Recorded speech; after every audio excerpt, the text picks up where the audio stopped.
ஆடிபிளாக இருக்கும். Good evening.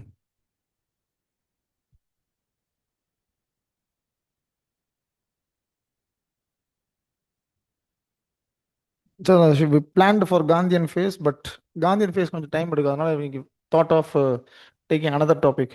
அது என்ன டாபிக் அப்படின்னா, இந்த வேரியஸ் ஆக்ட். ஸோ 1773 ரெகுலேட்டிங் ஆக்ட்லேருந்து 1935 வரைக்கும், இல்லை 1947 வரைக்கும் நம்ம பார்ப்போம். டெஃபினட்டாக வருஷம் வருஷம் ஒரு கொஸ்டின் வந்துடுது. ஸோ அந்த ப்ரொவிஷன்ஸ் என்னன்றது டீட்டெயிலாக பார்த்துட்டோம்னா டெஃபினட்டாக அதுலேருந்து கொஸ்டின்ஸ் மாட்ட வாய்ப்பு இருக்குது.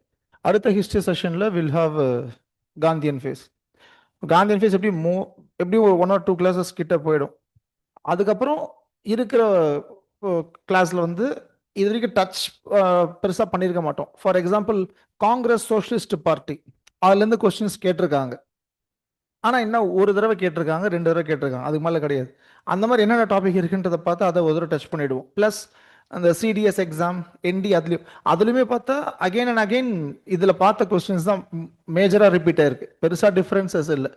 ஹிஸ்ட்ரி பொறுத்த வரைக்கும் முடிஞ்ச அளவுக்கு இந்த ஆப்ஷன்ஸை வச்சு ஒர்க் பண்ண பார்க்கணும். இப்போ ஏதாவது ஒரு ஃபேக்ட்ஸ் கேட்குறாங்க, ஃபார் எக்ஸாம்பிள் ஒரு பர்சனாலிட்டி கொடுத்துட்டு இவர் எந்த ஃபவுண்டேஷன் ஸ்டார்ட் பண்ணாரு அப்படின்னு ஒரு கொஸ்டின் இருக்கு அப்படின்னா அதுக்கு ஒரு ஆன்சர் தான் இருக்கும். பேலன்ஸ் 3 ஃபவுண்டேஷன்ஸ், 3 ஆர்கனைசேஷன்ஸோடைய ஃபவுண்டர் யாரு, ஹெட் குவார்ட்டர்ஸ் என்ன, அதை நீங்கள் ஒர்க் பண்ணணும். இது கிளாஸ் எடுக்க முடியுமானா எடுக்கலாம், ஆனால் இதுவே ஒரு பெரிய கோர்ஸாக மாறிடும். ஸோ அந்த மாதிரி கொஸ்டின்ஸ். ஏன்னா இப்போ 2020-21 தியூஸ்கர் அப்படின்னு சொல்லி ஒருத்தர் பேர் கொடுத்து கேட்டிருப்பாங்க.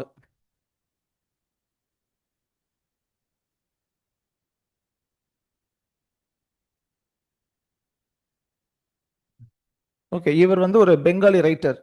இவர் ஒரு புக் எழுதியிருப்பார், தேஷ் கதா அப்படின்ற மாதிரி ஒரு புக் எழுதியிருப்பார். இதை வச்சு ஒரு கொஸ்டின் கேட்டிருப்பாங்க, தேஷ் கதா சம்திங் வரும். இது ஆக்சுவலாக சிடிஎஸ்ல ஒரு ஆப்ஷனில் ரிஃப்ளெக்ட் ஆயிருக்கு ப்ரீவியஸாக. அதுக்கப்புறம் தான் யூபிஎஸ்சியில் இதை பற்றி கேட்குறாங்க. யூபிஎஸ்சியில் இதுதான் question theme. Consider following statement regarding the book Desh Katha written by தியோஸ்கர்னு சொல்லி 3 ஸ்டேட்மெண்ட் கொடுப்பாங்க. சிடிஎஸ்ல சிம்பிளா இந்த புக்கு பேரு, ஆத்தர் கரெக்டாக மேட்சாக இருக்கா, அவ்வளோதான் கேட்டாங்க. அவள் ஹிஸ்ட்ரி பொறுத்த வரைக்கும் அங்கே கேட்குற கொஸ்டின்ஸ், அதில் இருக்கக்கூடிய ஆப்ஷன்ஸ், அதுலேருந்து கொஸ்டின்ஸ் பில்டப் ஆகிட்டு இருக்கு. இது வைஸ் வெர்சா, இங்கேருந்தும் அங்கே கேட்பாங்க. தேஷர் கதா, தேஷ்கர் கதா, தேஷர் கதான்னு சொல்லி புக்கு.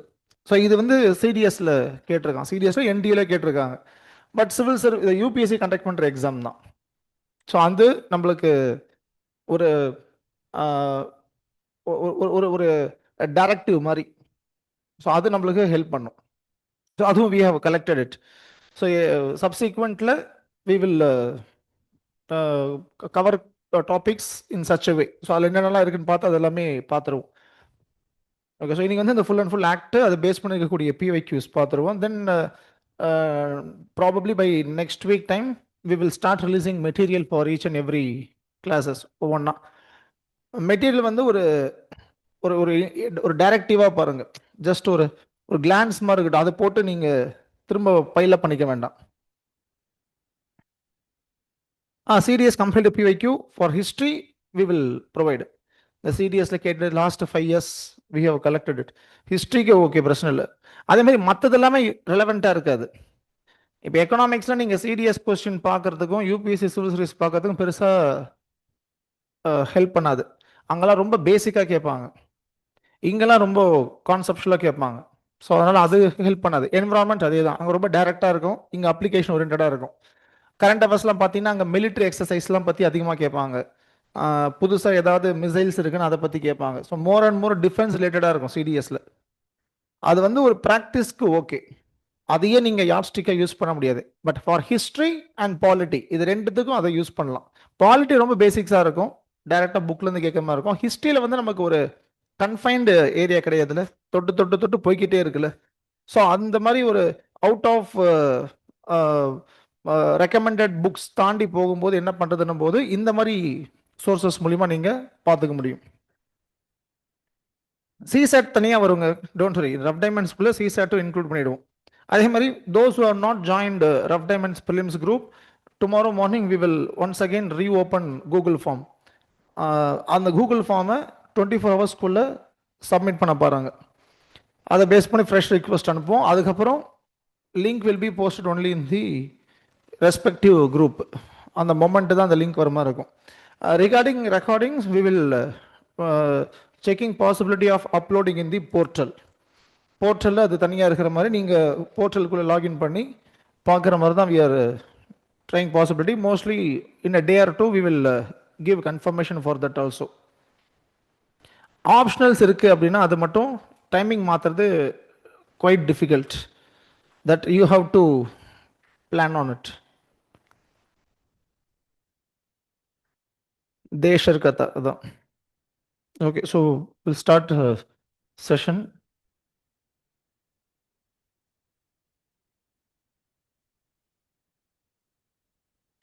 (1858) வரைக்கும் இந்தியாவை ரூல் பண்ணது யாருன்னா இங்கிலீஷ் ஈஸ்ட் இந்தியா கம்பெனி. இப்படி தான் நம்ம படிப்போம். ஆனால் 1773 ரெகுலேட்டிங் ஆக்ட்லேயே கம்பெனியுடைய ரோல் சிக்னிஃபிகண்டாக ரெடியூஸ் ஆகிடும். யாருடைய ரோல் இங்கே வந்துருதுன்னா பார்லிமெண்ட். ஸோ எதுக்காக இந்த ஆக்ட் வந்ததுன்னு தெரியும். டியூயல் கவர்மெண்ட் ஒரு சிஸ்டமை ராபர்ட் கிளே கொண்டு வந்திருப்பார். இதனால வரக்கூடிய பிரச்சனை இது ஒரு பெரிய இம்பாக்டை கிரியேட் பண்ணியிருக்கோம். இதில் என்ன ஒரு பெரிய இம்பாக்ட்னா பவர் ரெஸ்பான்சிபிலிட்டியை பிரிச்சிடுறாங்க.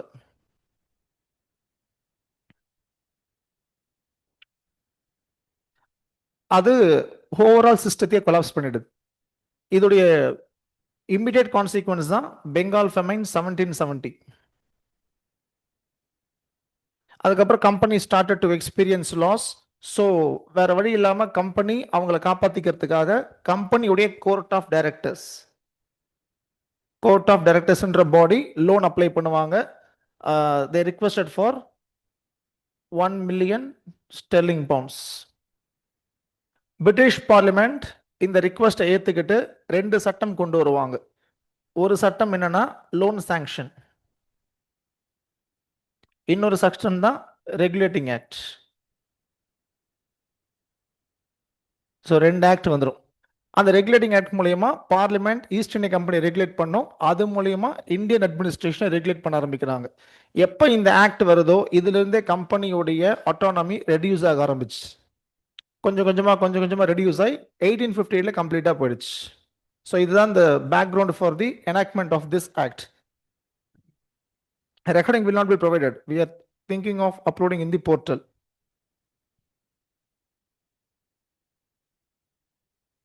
போர்ட்டலில் செஷன்ஸ் ரெக்கார்டிங்ஸ் மோஸ்ட்லி வந்துடும். வெப்சைட்டுக்குள்ளே போனாலே அந்த போர்ட்டலுக்கு உண்டான ஆக்சஸ் வந்துடும். ஓகே, ஸோ இதான் ரெகுலேட்டிங் ஆக்டை பற்றி provisions.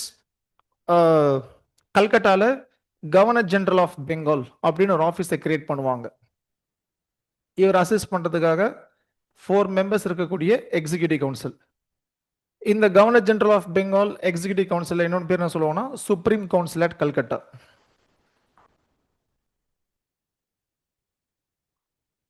another name of Governor General Executive Council. Governor of Bengal அப்படின்றது தான் கவர்னர் ஜெனரலாக ரீப்ளேஸ் ஆகுது. ஓகே, தோ இது ஆல்ரெடி இருக்கக்கூடிய கவர்னரை கவர்னர் ஜெனரல் ஆக்கிட்டாங்க. ஸோ பெங்காலோட நிர்வாகத்தையும் கவர்னர் ஜெனரல் ஆஃப் பெங்கால் தான் பார்க்க போகிறாங்க. ஓவரால் இந்தியாவும் கவர்னர் ஜெனரல் ஆஃப் பெங்கால் தான் பார்ப்பாங்க. இதே டைம் மெட்ராஸ் அண்ட் பாம்பேல கவர்னரை கொண்டு வந்துடுவாங்க. ஸோ மெட்ராஸ்க்கு ஹெட் கவர்னர், பாம்பேக்கு ஹெட் கவர்னர், அவங்களுக்கு தனித்தனியாக எக்ஸிக்யூட்டிவ் கவுன்சில் இதை கிரியேட் பண்ணிடுவாங்க. அதுக்கப்புறம் ஒரு சுப்ரீம் கோர்ட் வரணும்னு சொல்லி இந்த ஆக்ட்ல ப்ரொவிஷன் இருக்கும். அதை பேஸ் பண்ணி அடுத்த வருஷம் சுப்ரீம் கோர்ட்டை செட் பண்ணுவாங்க. கிரவுன், இங்கிலீஷ் கிரவுன் தான் செட் பண்ணுன்றது ப்ரொவிஷன். அதை பேஸ் பண்ணி ஆக்ட்ல வந்துடும். Madras and Bombay province made subordinate to Bengal in this act. So ஒரு விதமான சென்ட்ரல் ஸ்டேட்ன்ற செட்டப்பை கிரியேட் பண்ண ட்ரை பண்ணுறாங்க. ஒரு விதமான யூனிட்டரி கவர்மெண்ட், அதில் மேலே பெங்காலும் கீழே மெட்ராஸ் அண்ட் பாம்பே இருக்கிற மாதிரி செட்டப்பை இங்கே கிரியேட் பண்ணுறாங்க. அதே மாதிரி அஃபிஷியல்ஸ் யாருமே லஞ்சம் வாங்கக்கூடாது. பிகாஸ் டியூயல் கவர்மெண்ட்டில் ஒரு பெரிய இம்பாக்ட் என்னன்னா லஞ்சம் வாங்கினது. அதை கிரிட்டிசைஸ் பண்ணி அதை பண்ணக்கூடாதுன்னு சொல்லி தான் ப்ரொவிஷன் இருக்கும். So by this they're trying to bring an honest administration in India. அதே மாதிரி கவர்னர் ஜெனரல் எக்ஸிகியூட்டிவ் கவுன்சில் தான் இந்தியாவுடைய நிர்வாகத்துக்கு ரூல்ஸ் அண்ட் ரெகுலேஷன்ஸ் ஃப்ரேம் பண்ண போறாங்க. அப்படி ஃப்ரேம் ஆகக்கூடிய ரூல்ஸ் அண்ட் ரெகுலேஷன்ஸ் எங்க ரிஜிஸ்டர் ஆகணும்னு சொல்லிடுவாங்கன்னா சுப்ரீம் கோர்ட்ல. So governor general executive council rules regulations has to be registered with the supreme court. So these are the major provisions of regulating act 1773.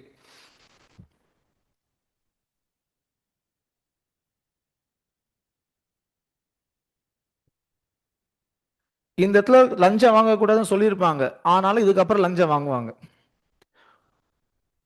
கரெக்டா இந்த ஆக்ட்ல ஃபர்ஸ்ட் கவர்னர் ஜெனரல் ஆஃப் பெங்காலா யார் வருவானா? Warren Hastings. அவர் இந்தியாவில தான் இருப்பார். அவர் தான் governor of பெங்காலா வேலை பார்த்துட்டு இருந்தார்.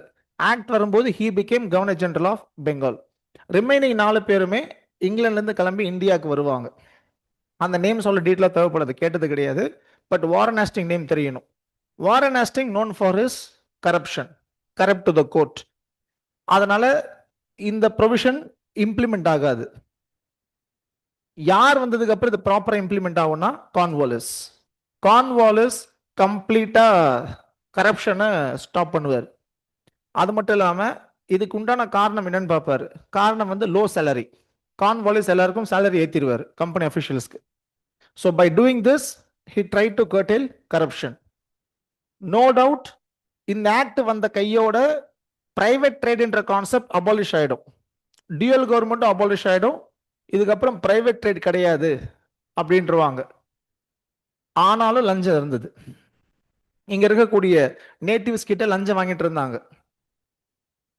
ஓகே, பிரின்சிபல் ஆஃப் ஆனஸ்ட் அட்மினிஸ்ட்ரேஷன்னா there is a provision which states that the company officials should not get any present, reward, gift from the native rulers. In general என்ன சொல்ல வரானா லஞ்சம் வாங்க கூடாது. பட் அதையும் மீறி வாங்கிடுவாங்க.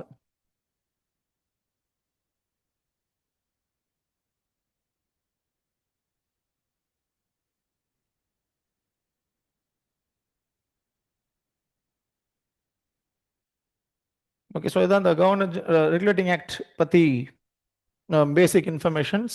அதே மாதிரி இதில் கவர்னர் ஜெனரல் ஆஃப் பெங்காலை யார் அப்பாயிண்ட் பண்ணுவாங்கன்னா கிரவுன் தான். Crown will appoint the Governor General of Bengal on the recommendation of Court of Directors.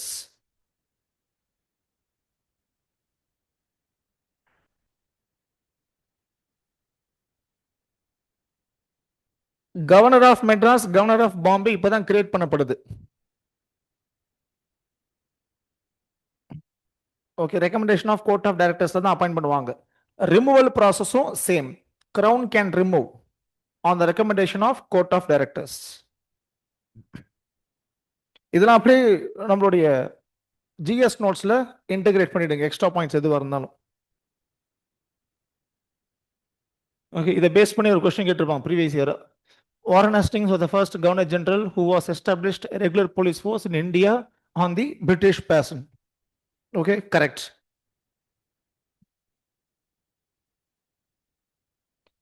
இது வந்து எக்ஸ்ட்ரா இன்ஃபர்மேஷன். ஓகேங்களா?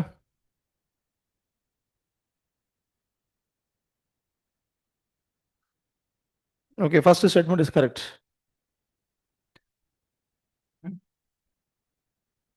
இந்த போலீஸ் ஃபோர்ஸை கொண்டு வரது வாரன் ஹாஸ்டிங் தான். இதை சிஸ்டமிக்கலா மாத்தி ஆர்கனைஸ் பண்ணது யாருன்னா கார்ன்வாலிஸ். அவர் தான் மாடர்ன் போலீஸ் ஃபோர்ஸுக்கு பயனீர். அவர் தான் சிவில் சர்வீஸ்க்கும் பயனீர். ஃபாதர் ஆஃப் சிவில் சர்வீஸும் அவர் தான், ஃபாதர் ஆஃப் மாடர்ன் போலீஸ் ஃபோர்ஸும் அவர் தான். இப்போ ஒரு டிஸ்ட்ரிக்ட் எடுத்துக்கிட்டீங்கன்னா போலீஸ்ல எந்த அஃபிஷியல் ஹெட்? ஒரு டிஸ்ட்ரிக்ட்ல எஸ்பி. ஓகே, சென்னை விட்டுருங்க, இன் ஜெனரல் எஸ்பி தான் ஹெட். இந்த போஸ்ட் கிரியேட் பண்ணி அவரை இன்சார்ஜா வைக்கிறது யாருன்னா Cornwallis. Cornwallis known for doing this. அதுக்கு பேஸ் போட்டது வாரன் ஹாஸ்டிங்.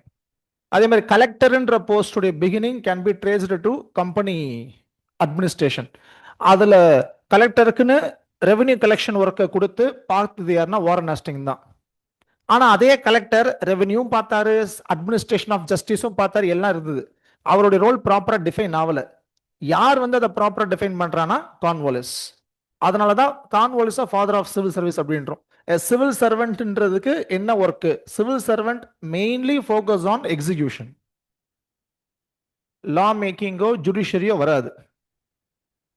எல்லாருமே பப்ளிக் சர்வெண்ட் தான். ஆனா in general civil servant public servant போது யாரை நம்ம மீன் பண்றோம்னா எக்ஸிகியூஷன்ஸ் தான் மீன் பண்றோம். கரெக்ட் தானே? அதானே சிவில் சர்வீஸ் உடைய இப்போ வேலை. சிவில் சர்வீஸ் எக்ஸாம் எழுதுறவங்க என்ன பண்ண போறாங்க? எக்ஸிகியூஷன் தான் போக போறாங்க. லா மேக்கிங்கு தனியா இருக்கு. அதுக்கெல்லாம் எந்த விதமான எக்ஸாமும் கிடையாது. கரெக்ட் தானே? ஏன்னா அந்த மாதிரி நம்ம வைக்க முடியாது. ஜுடிஷியல் சர்வீஸ்க்கு தான் நிறைய எக்ஸாம் இருக்கு. அதுக்கப்புறம் இப்போ ரீசெண்டாக கூட பார்த்தோம்ல, அந்த already there is a provision all India judicial service கொண்டு வரணும், இதெல்லாம் போயிட்டு இருக்கு. ஓகே, ஸோ அந்த அந்த கான்டெக்ட். அடுத்தது supreme court establish at Calcutta by regulating act 1773. Correct. இந்த ஆக்ட் மூலியமா தான் கோர்ட் செட் பண்ணப்படுது கல்கட்டால. செட் பண்றது யாருன்னா கிரவுன். அப்புறம் IPC came into effect in the year 1860. இதுவும் கரெக்ட். ஐபிசி இந்த வருஷம் தான் வரும். ஐபிசி யாருடைய அவுட்கம்னா first law commission. First law commission set பண்ணது ரொம்ப வருஷம் முன்னாடி. அவங்க பொறுமையா கம்பைல் பண்ணி ஐபிசி ரெடி பண்ணுவாங்க. இன்னும் லேட்டரா தான் சிபிசி ரெடி ஆகும், சிஆர்பிசி ரெடி ஆகும். So answer 1, 2 and 3. அடுத்தது match the following. Governor general of presidency of Fort Williams in Bengal under regulating act 1773.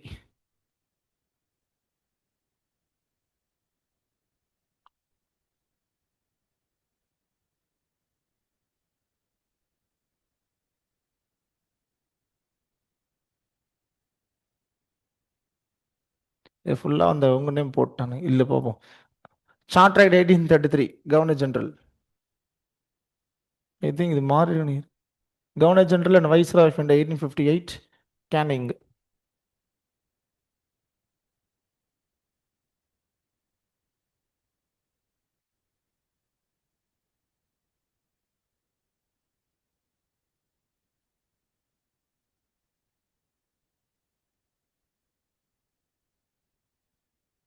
Options change இருக்குங்க. இது வந்து வாரன் ஹேஸ்டிங்.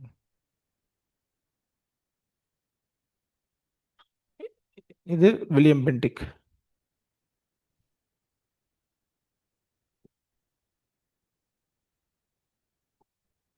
இது கேனிங்.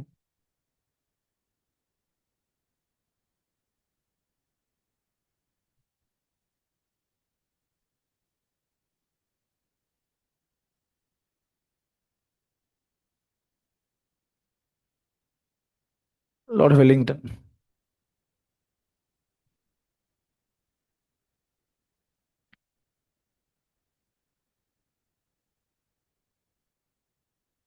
கான்வாலிஸ் தான் தானா கொண்டு வந்தாரு. போலீஸ் ஃபோர்ஸ் தனியா கிரியேட் பண்ணது வாரன் ஹேஸ்டிங்.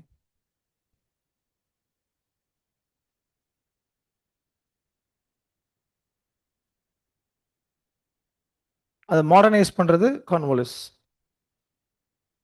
இந்த நேம்ஸ்லாம் மனப்பாடம் பண்ணாதீங்க, இல்லை கண்டிப்பா கேட்க மாட்டான்.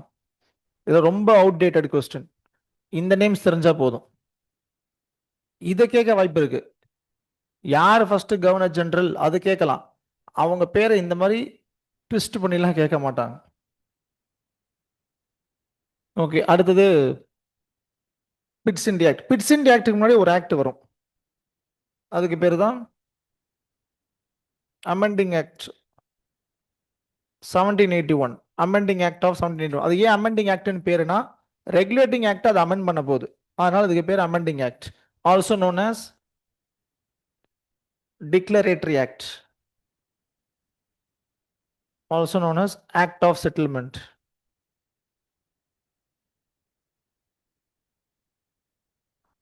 இதுல ஒரு முக்கியமான ப்ரொவிஷன் என்ன அப்படின்னா, அந்த ரிஜிஸ்ட்ரேஷன் அதை ரிமூவ் பண்ணிடுவாங்க. Registration of rules and regulations with supreme court தேவையில்லை, ரிஜிஸ்ட்ரேஷன் நாட் ரிக்வயர்டுன்றவாங்க. So rules and regulations governor general executive council கொண்டு வரும்போது அதை ரிஜிஸ்டர் பண்ணணும்னு அவசியம் கிடையாது அப்படின்றவாங்க.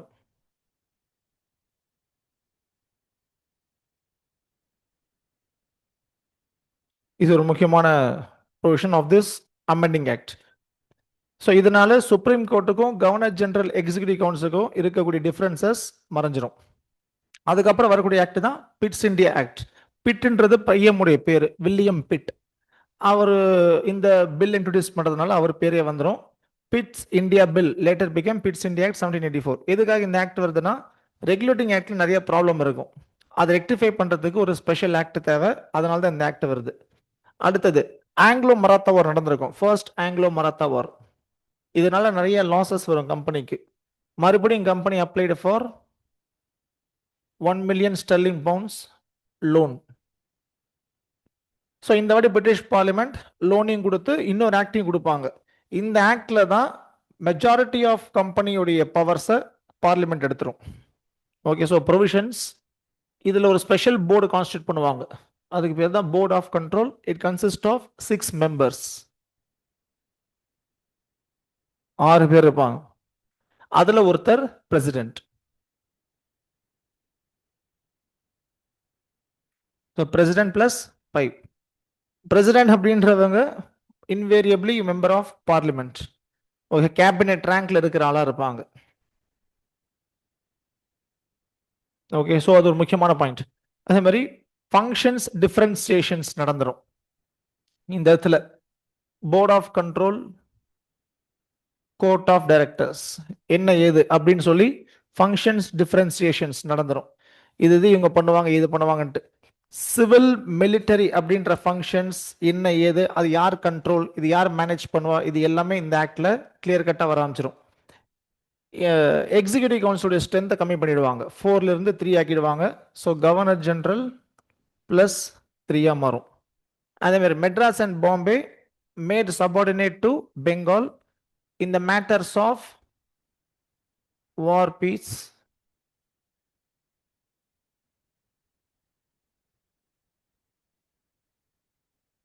revenue. அதுக்கப்புறம் இதுக்கப்புறம் அப்பாயிண்ட் பண்ணக்கூடிய governor general, governor, members of executive council both at the centre as well as province எல்லாருமே காவர்னன்ட் சர்வெண்டா இருக்கணும். அஃபிஷியல்ஸ், டாப் ஆஃபீஸர்ஸா இருப்பாங்க. இவங்கள தான் அப்பாயிண்ட் பண்ணிடுவாங்க. அப்பாயிண்ட் பண்ண போறது என்னமோ crown on the recommendation of court of directors. இதுதான். ஆனா யார் அப்பாயிண்ட் பண்ணணும்னா இவங்கள தான் பண்ணி ஆகணும். ஸோ கோர்ட் ஆஃப் டைரக்டர்ஸ் அவங்க இஷ்டத்துக்கு ஒருத்தரை கவர்னர் ஜெனரல் இதுக்கப்புறம் கொண்டு வர முடியாது. இவங்கள தான் கொண்டு வந்தாகணும். அதே மாதிரி ஒரு ப்ரொவிஷன் இருக்கும். இதுக்கப்புறம் வார்க்கு போகக்கூடாது. Company should not go for any war or sign any treaty with the native rulers without the permission of board of control, இல்லைன்னா பிரிட்டிஷ் பார்லிமெண்ட். ஒருவேளை பார்லிமெண்ட் கிட்ட பர்மிஷன் வாங்கி சண்டைக்கு போலாமானா போலாம்.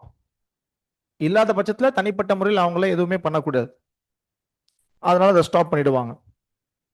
அதே மாதிரி இங்க தான் முதல் தடவையா கம்பெனி பிடிச்சி வச்ச டெரிட்டரியை பிரிட்டிஷோட டெரிட்டரின்னு சொல்லி கிளைம் பண்ணுவாங்க.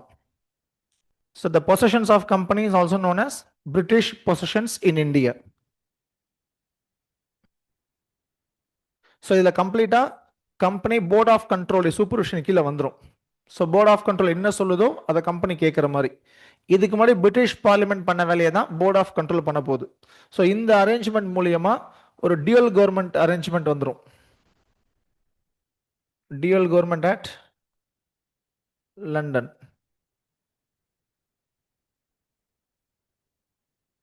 இந்த அரேஞ்ச்மெண்ட்டை கொண்டு வந்துருவாங்க.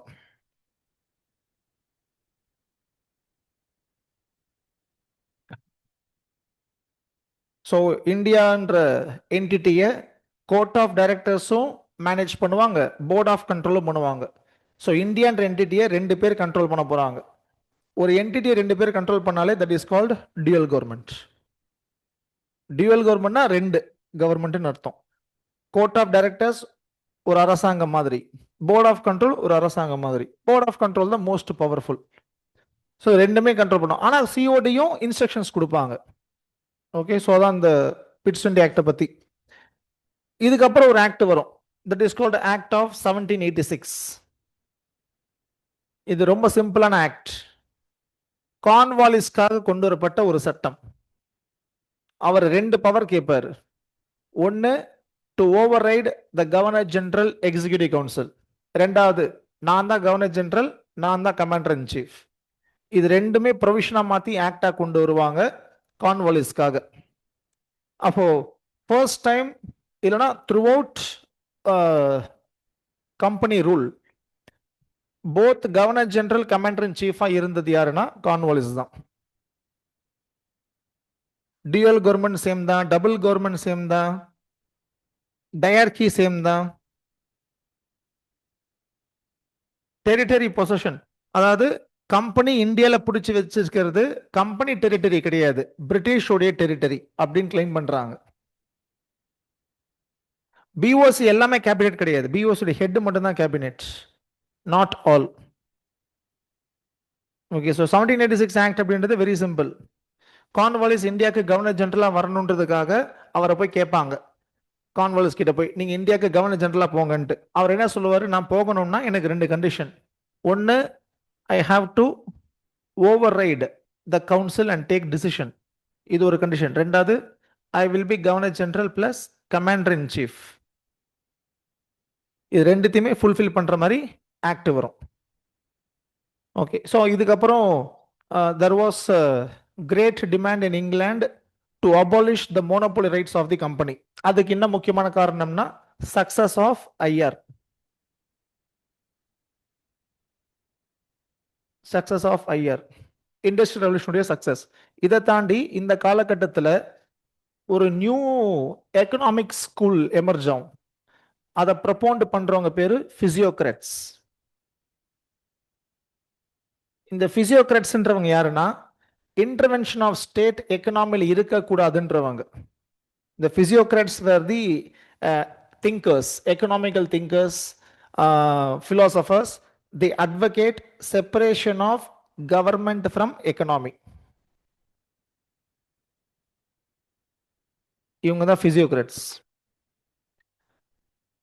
அதை பத்தி ப்ரொபோன் பண்ண ஒரு முக்கியமான ஆள் யாருன்னா ஆடம் ஸ்மித். அவருடைய புக்கு தான் வெல்த் ஆஃப் நேஷன்ஸ், கேள்விப்பட்டிருப்பீங்க. He is a physiocrat. He wanted to separate government and economics. Government should not interfere. So கம்பெனிக்கு மோனோபொலி கொடுக்கறது, கவர்மெண்ட் இதுக்கு ரொம்ப பேக்கிங் இருக்கிறது, இது எல்லாத்தையும் கிரிட்டிசைஸ் பண்ணிட்டு இருப்பாங்க. ஆடம் ஸ்மித் அவர் புக்கில் டைரக்டாவே ஈஸ்ட் இந்தியா கம்பெனி கிரிட்டிசைஸ் பண்ணி எழுதுவார். ஈஸ்ட் இந்தியா கம்பெனி சொந்த நாட்டுக்கும் பிடிச்ச டெரிட்டரிக்குமே கெடுதலை தான் பண்ணுது, இது ரெண்டுத்துக்குமே பிரச்சனை தான் சொல்லி எழுதியிருப்பார். விச் மீன்ஸ் ஈஸ்ட் இந்தியா கம்பெனியே எக்ஸாம்பிளை எடுத்து தான் இந்த தியரியை அவங்க சப்ஸ்டான்ஷியேட் பண்றாங்க. இப்போ நிறைய பேர் டிமாண்ட் பண்ணுவாங்க பிரிட்டிஷ் பார்லிமெண்ட்ல, கம்பெனிக்கு கொடுத்த மோனோபோலி அபாலிஷ் பண்ணுங்க. ஆல்ரெடி மோனோபோலி, இப்போ பொலிட்டிக்கல் பவரும் கம்பெனி கிட்ட இருக்கு, இது அவங்களுடைய அட்வான்டேஜுக்கு யூஸ் பண்ணுவாங்க, இதை மாத்துங்கன்னு சொல்லி டிமாண்ட் ரைஸ் ஆகும். பிரிட்டிஷ் பார்லிமெண்ட்னால இந்த டிமாண்டை அவ்வளோ ஈஸியா இக்னோர் பண்ண முடியாது. அந்த ப்ரெஷர்ல ஒரு ஆக்ட் வரும், அதுதான் charter act of 1793. Charter act of 1793 வரதுக்கு ஒரு முக்கியமான காரணமே இந்த டிமாண்ட் தான், சக்சஸ் ஆஃப் ஐஆர், அதனால வரக்கூடிய demand to abolish monopoly rights of the company. இந்த சார்ட்டர் ஆக்ட் 1793 என்ன பண்ணுவாங்கன்னா, கம்பெனியை இன்னும் 20 இயர்ஸ்க்கு மோனோபோலி என்ஜாய் பண்ண சொல்லி சொல்லுவாங்க. So the company was given 20 years monopoly rights, charter act 1793. அதே மாதிரி கார்ன்வாலிஸ்க்கு கொடுத்த பவரை மற்ற எல்லா கவர்னர் ஜெனரலுக்குமே எக்ஸ்டெண்ட் பண்ணிடுவாங்க. Overriding power extended to all the future governor general.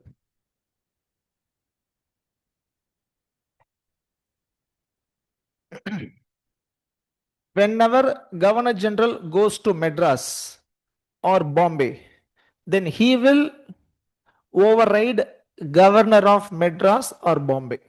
இந்த ஆக்ட்ல புரியுதா பாயிண்ட் என்னன்ட்டு? இந்த ஆக்ட்ல என்ன பண்ணிட்டாங்க, கவர்னர் ஜெனரல் ஆல் பவர்ஃபுல் என்டிட்டியா மாத்துவாங்க. ஒருவேளை கவர்னர் ஜெனரல் மெட்ராஸை விசிட் பண்ணாருன்னா, அப்போ ஆர்டர் ஆஃப் பிரசிடென்ஸ்ல first governor general of Bengal அங்க வந்துருவாரு, அதுக்கப்புறம் தான் கவர்னர் ஆஃப் பாம்பே.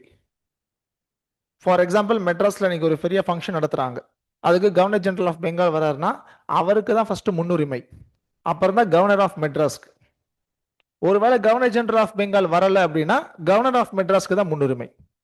அவர் எங்க போறாரோ அவருக்கு அந்த ஆர்டர் ஆஃப் பிரசிடென்ஸ் ஃபர்ஸ்ட் வந்துடும். இன்னைக்கு இருக்கக்கூடிய பிரசிடென்ட் ஆஃப் இந்தியாவுக்கு அதே பவர் தான். இன்னைக்கு பிரசிடென்ட் ஆஃப் இந்தியா எங்க போனாலும் ஆர்டர் ஆஃப் பிரசிடென்ஸ் அவருக்கு தான் ஃபர்ஸ்ட். கரெக்ட் தானே? புரோட்டோகால் படி கூட கவர்னர் இருந்தாலும் சரி, பிஎம் இருந்தாலும் சரி, இவங்க தான் ஃபர்ஸ்ட், அதுக்கப்புறம் தான் அவங்களாம் வருவாங்க. அதே ப்ரொவிஷன் இங்க தான் வருது. இதுக்கு முன்னாடி அதை லீகலா எங்கேயும் சொல்லல, இப்போ ப்ரொவிஷனா அதை சொல்லிட்டாங்க.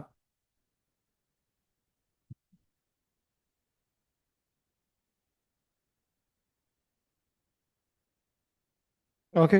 அதே மாதிரி what ever the regulations framed by the Governor General Executive Council.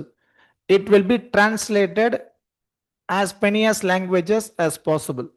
இந்த ஆக்ட்ல சொல்றாங்க. இதுக்கப்புறம் கவர்னர் ஜெனரல் எக்ஸிகியூட்டிவ் கவுன்சில் கொண்டு வரக்கூடிய ரூல்ஸ் ரெகுலேஷன்ஸ் முடிஞ்ச அளவுக்கு எல்லா லாங்குவேஜ்லையும் டிரான்ஸ்லேட் பண்ணி மக்களுக்கு போய் சேரணும்.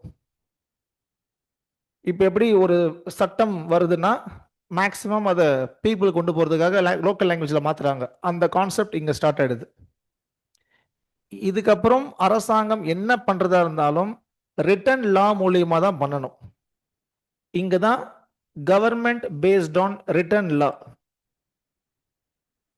ஸ்டார்ட் ஆயிடுச்சு.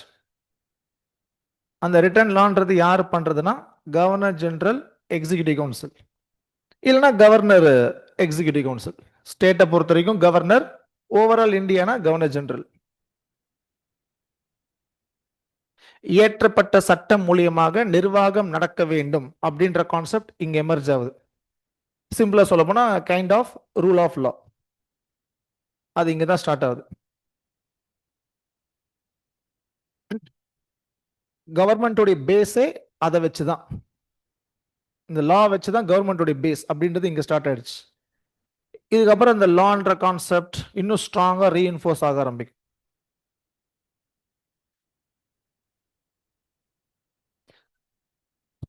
Over riding power of governor general Madras and Bombay இருக்கக்கூடிய கவர்னருக்கு வருமா? For example Madras governor executive council இருக்குன்னு வைங்க. அப்போ கவர்னருக்கு அந்த கவுன்சில் ஓவர் ரைட் பண்ற பவர் வருமானா? வரும். இப்போ கிடையாது, இன்னும் லேட்டரா. இப்போ கவர்னர் ஜெனரல் தான் அந்த பவர் கொடுக்குறாங்க. இப்போ என்ன பண்ண ட்ரை பண்றாங்கன்னா, முதல்ல ஒரு கவர்மெண்ட் செட்டப்பை கிரியேட் பண்றாங்க இந்தியாவில். அப்புறம் அந்த கவர்மெண்ட்டை யூனிட்டரியா மாற்றுவாங்க படிப்படியா. ஸோ தட் ஒரே ஒரு பர்சன் என்டையர் இந்தியாவை கண்ட்ரோல் பண்ணணும். இதுதான் பிரிட்டிஷோடைய லாஜிக். அந்த ஒரு பர்சன் யாருன்னா கவர்னர் ஜெனரல். அவருக்கு சபார்டினேட்டா கவர்னர்ஸ் வேலை பார்க்கணும், அவங்களுக்கு சபார்டினேட்டா கலெக்டர்ஸ் வேலை பார்க்கணும். இதுதான் ஹைரார்கி. அதனால தான் ஒரு ஸ்டேட், ஒரு நேஷன் லெவல்னா கவர்னர் ஜெனரல், ஸ்டேட்னா கவர்னர், டிஸ்ட்ரிக்ட்னா கலெக்டர். இதுதான் அவங்க ஹைரார்கி. இப்படிதான் இந்த கண்ட்ரோலை என்ஃபோர்ஸ் பண்ணிட்டு வராங்க. Common law throughout British India from now. Yes, இன்னைக்கு அதாவது 1793 சார்ட்டர் ஆக்ட் வருதுல்ல, அன்னைக்கு எதெல்லாம் பிரிட்டிஷ் இங்க பிடிச்சி வச்சிருக்கானோ அங்க எல்லா இடத்துலயுமே இந்த லா எக்ஸ்டெண்ட் ஆகும். இதுக்கப்புறம் பிடிக்க பிடிக்க எக்ஸ்டெண்ட் ஆகிட்டே வரும். இந்த லாஜிக் இப்போ வந்து ஆரம்பிச்சிருச்சு. கொஞ்சம் கொஞ்சமா அந்த சுப்ரீம் கோர்ட் செட் பண்ணாங்களே கல்கட்டால, அது கீழே எல்லா மக்களும் வந்துருவாங்க. ஆரம்பத்தில் வெறும் கல்கட்டா மக்கள் தான், அதுக்கப்புறம் பெங்கால் மக்கள், அப்புறம் மெட்ராஸ் பாம்பே மக்கள், அதுக்கப்புறம் இங்க இருக்கக்கூடிய டெரிட்டரி எல்லாரும் அங்க வந்துருவாங்க. அப்ப பிரின்சஸ் ஸ்டேட்ஸ் என்ன நடக்கும் அப்படின்னா, பிரின்சஸ் ஸ்டேட்ஸ் தேவைப்பட்டா இந்த லாவை பாரோ பண்ணிக்கலாம். அதனால தான் நிறைய பிரின்சஸ் ஸ்டேட்ஸ் அவங்களுக்குன்னு தனி ஜுடிஷியல் சிஸ்டம் டெவலப் பண்ணாம இங்கிலீஷ் சிஸ்டம் எடுத்துக்கிட்டாங்க. இந்த மாதிரி நிறைய விஷயத்த பிரின்சஸ் ஸ்டேட்ஸ் தேவைப்பட்டா பிரிட்டிஷ் கிட்ட இருந்து எடுத்துக்கலாம், பிரிட்டிஷ் சிஸ்டம் எடுத்துக்கலாம்னு சொன்னதுனால தான் இங்க இருக்கக்கூடிய சிஸ்டம் அங்கேயே என்டர் ஆயிடுச்சு.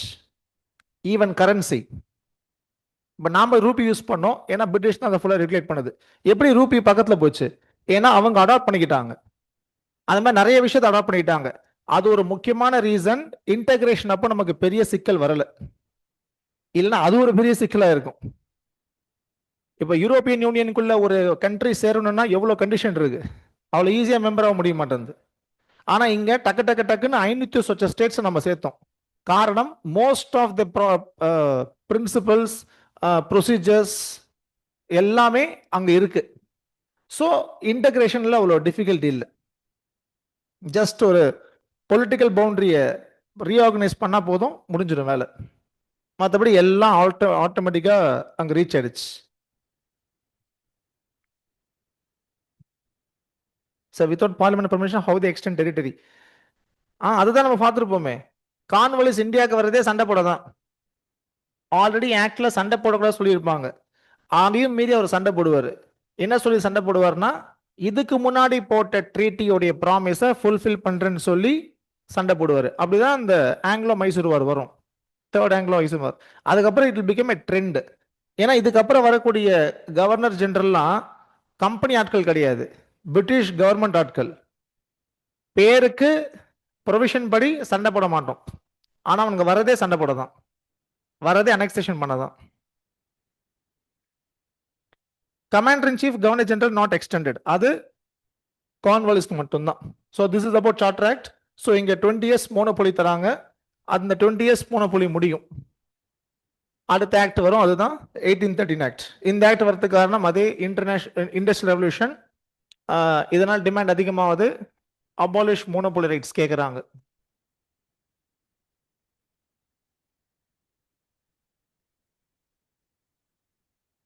அதே மாதிரி ரெனியூ பண்ணி ஆகணும்ல, 20 இயர்ஸ் முடிஞ்சு போச்சு, ஸோ ரெனியூ பண்ணணும். அதனால ஒரு ஆக்ட் தான் சார்ட்டர் ஆக்ட் 1813. இதில் மோனோபோலியை எண்டு கொண்டு வந்துட்டாங்க. இந்தியாவில் இதுக்கப்புறம் கம்பெனிக்கு மோனோபோலி கிடையாது, but they can have monopoly with respect to China. Okay, so இதுக்கப்புறம் நோ கமர்ஷியல் மோனோபோலி. இதுக்கப்புறம் நிறைய இங்கிலீஷ் ட்ரேடர்ஸ் மர்ச்சன்ட்ஸ் இந்தியாக்குள்ளே வர ஆரம்பிக்கிறாங்க. பட் இந்த ஆக்ட்ல என்ன சொல்லிட்டாங்கன்னா, 20 இயர்ஸ் இந்தியாவை நீங்கள் நிர்வாகம் பண்ணுங்க, அட்மினிஸ்ட்ரேஷன் ரெவென்யூ ஆஃப் இந்தியா எல்லாமே இப்போ யார் பண்ண போறான்னா கம்பெனி தான், on behalf of British crown. Tea monopoly in India அப்படியே தான் இருக்கும், பிளஸ் சைனா அது அப்படியே இருக்கும். அப்ப இத்தனை நாள் வரைக்கும் யார் பண்ணிட்டு இருந்தா? இத்தனை நாள் வரைக்கும் கம்பெனி தான் பண்ணாங்க. அதுக்கு இதுக்கு என்ன டிஃபரன்ஸ்னா, இதுக்கு முன்னாடி இவ்வளவு நாள் நீங்க பண்ணுங்கன்னு சொல்லி பார்லிமெண்ட் சட்ட ரீதியா எதுவுமே சொல்லல. இப்ப முதல் தடவையா 20 இயர்ஸ் பண்ணுங்கன்னு சொல்லி சட்ட ரீதியா ஒரு லிமிட் ஃபிக்ஸ் பண்றாங்க. So even now the entire administration, revenue, all affairs of India will be in the hands of company, but on behalf of British Crown. Company தான் எதை பார்த்துக்க போகுது, ஒரு கஸ்டோடியனா கம்பெனி இந்த வேலையை பண்ண போகுது. அப்புறம் constitutional position of company territories இங்க தான் டிஃபைன் பண்றாங்க. என்ன பண்ணுவாங்கன்னா வேற ஒன்றும் கிடையாது, மேப்பை வரைஞ்சு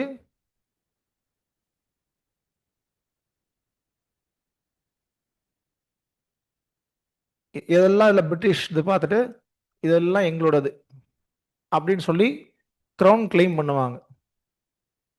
இதெல்லாம் ஷேட் பண்ணது எல்லாமே எங்களோட சொல்லி கிரவுன் கிளைம் பண்ணி மேப்பே ரிலீஸ் பண்ணுவாங்க இந்த ஆக்டோட.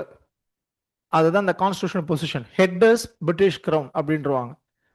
இதுக்கு முன்னாடி ஜஸ்ட் டெரிட்டரிஸ் பிரிட்டிஷ் அப்படின்னு சொன்னாங்க, இப்போ கிரவுன் தான் அதுக்கு ஹெட்னே சொல்லிடுவாங்க. டவுட்டுக்கு வர வெயிட் பண்ணுங்க. அடுத்தது செப்பரேட் அக்கௌண்ட், ரெண்டு அக்கௌண்டா பிரிக்கிறாங்க. ஒன்று டெரிட்டோரியல் ரெவென்யூ,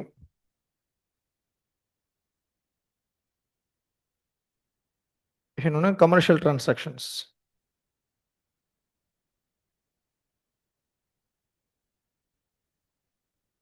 ஸோ இது வந்து பிரிட்டிஷ் பார்லிமெண்ட்டுக்கு ரொம்ப ஹெல்ப் பண்ணுச்சு இந்த ப்ரொவிஷன். காரணம், எவ்வளோ ரெவென்யூ இந்தியாவிலேருந்து கலெக்ட் ஆகுதுன்றதை தெரிஞ்சுக்க ஹெல்ப் பண்ணுச்சு.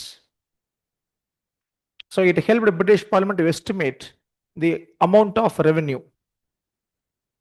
ஸோ அவங்க பிரித்து பார்க்கும்போது அவங்க கண்டுபிடிச்ச விஷயம் இதுதான் அதிகமாக இருக்கு. ட்ரேட்னால கம்பெனி சம்பாதிக்கிறத விட ரெவென்யூனால அதிகமாக சம்பாதிக்கிறாங்க.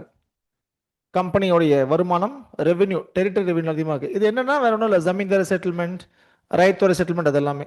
அப்புறம் இந்த 1 lakh rupees வருஷம் எஜுகேஷனுக்காக கொடுக்கறது, வி ஆல் நோ தட். அது சார்ட்டர் ஆக்ட் 1813 கொஸ்டின் கேட்டிருப்பாங்க 2019. First statement correct, first statement is correct. So மோனோபோலியை ஃபுல்லாக அபாலிஷ் பண்ணலை. செகண்ட் ஸ்டேட்மெண்ட் சாவர்னிட்டி கரெக்ட், எதுவும் பிரிட்டிஷ் கிரவுன் தான் அப்படின்னு சொல்லி கிளைம் பண்ணிட்டாங்க. ஸோ இட் மீன்ஸ் நம்ம எல்லாருமே அல்டிமேட்டாக யார் கீழே இருக்கோம்னா கிரவுனு கீழே இருக்கும். ஆனால் இது எதுவுமே நமக்கு தெரியாது, நாம நினைச்சிட்டு இருக்கோம் கம்பெனி தான் நம்ம ரூல் பண்ணிட்டு இருக்குன்ட்டு. இது எல்லாமே சட்ட ரீதியாக வரக்கூடிய மாற்றங்கள். அடுத்தது ரெவென்யூஸ் ஆஃப் இந்தியா நவ் இந்த control by the British parliament. இதை யார் கண்ட்ரோல் பண்றானா? கம்பெனி தான், on behalf of crown. Parliament not controlling any revenue. So third statement is wrong. அப்போ ஆன்சர் 1 and 2.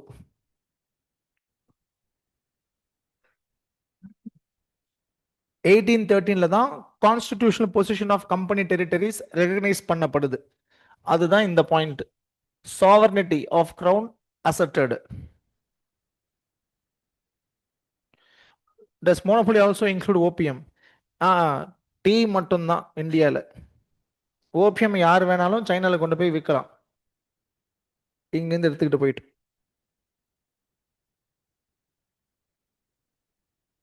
அடுத்தது chart act 1813, regulating act, act of 1858, Pitt's India act. So Pitt's India ஆக்டில் board of control வந்துடும்.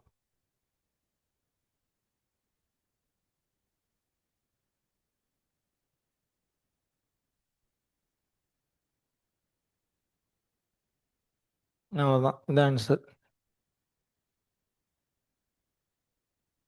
1813 இன்னொரு ப்ரொவிஷன்னா Christian மிஷினரிஸை சட்ட ரீதியாக allow பண்ணுவாங்க.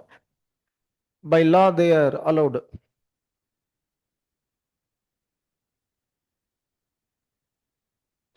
Third statement 1830 சொல்லாமா? இல்லை இல்லை இல்லை, 1858 அப்புறம் தான் பார்லிமெண்ட் வரும், அது வரைக்கும் கம்பெனி தான். செகண்ட்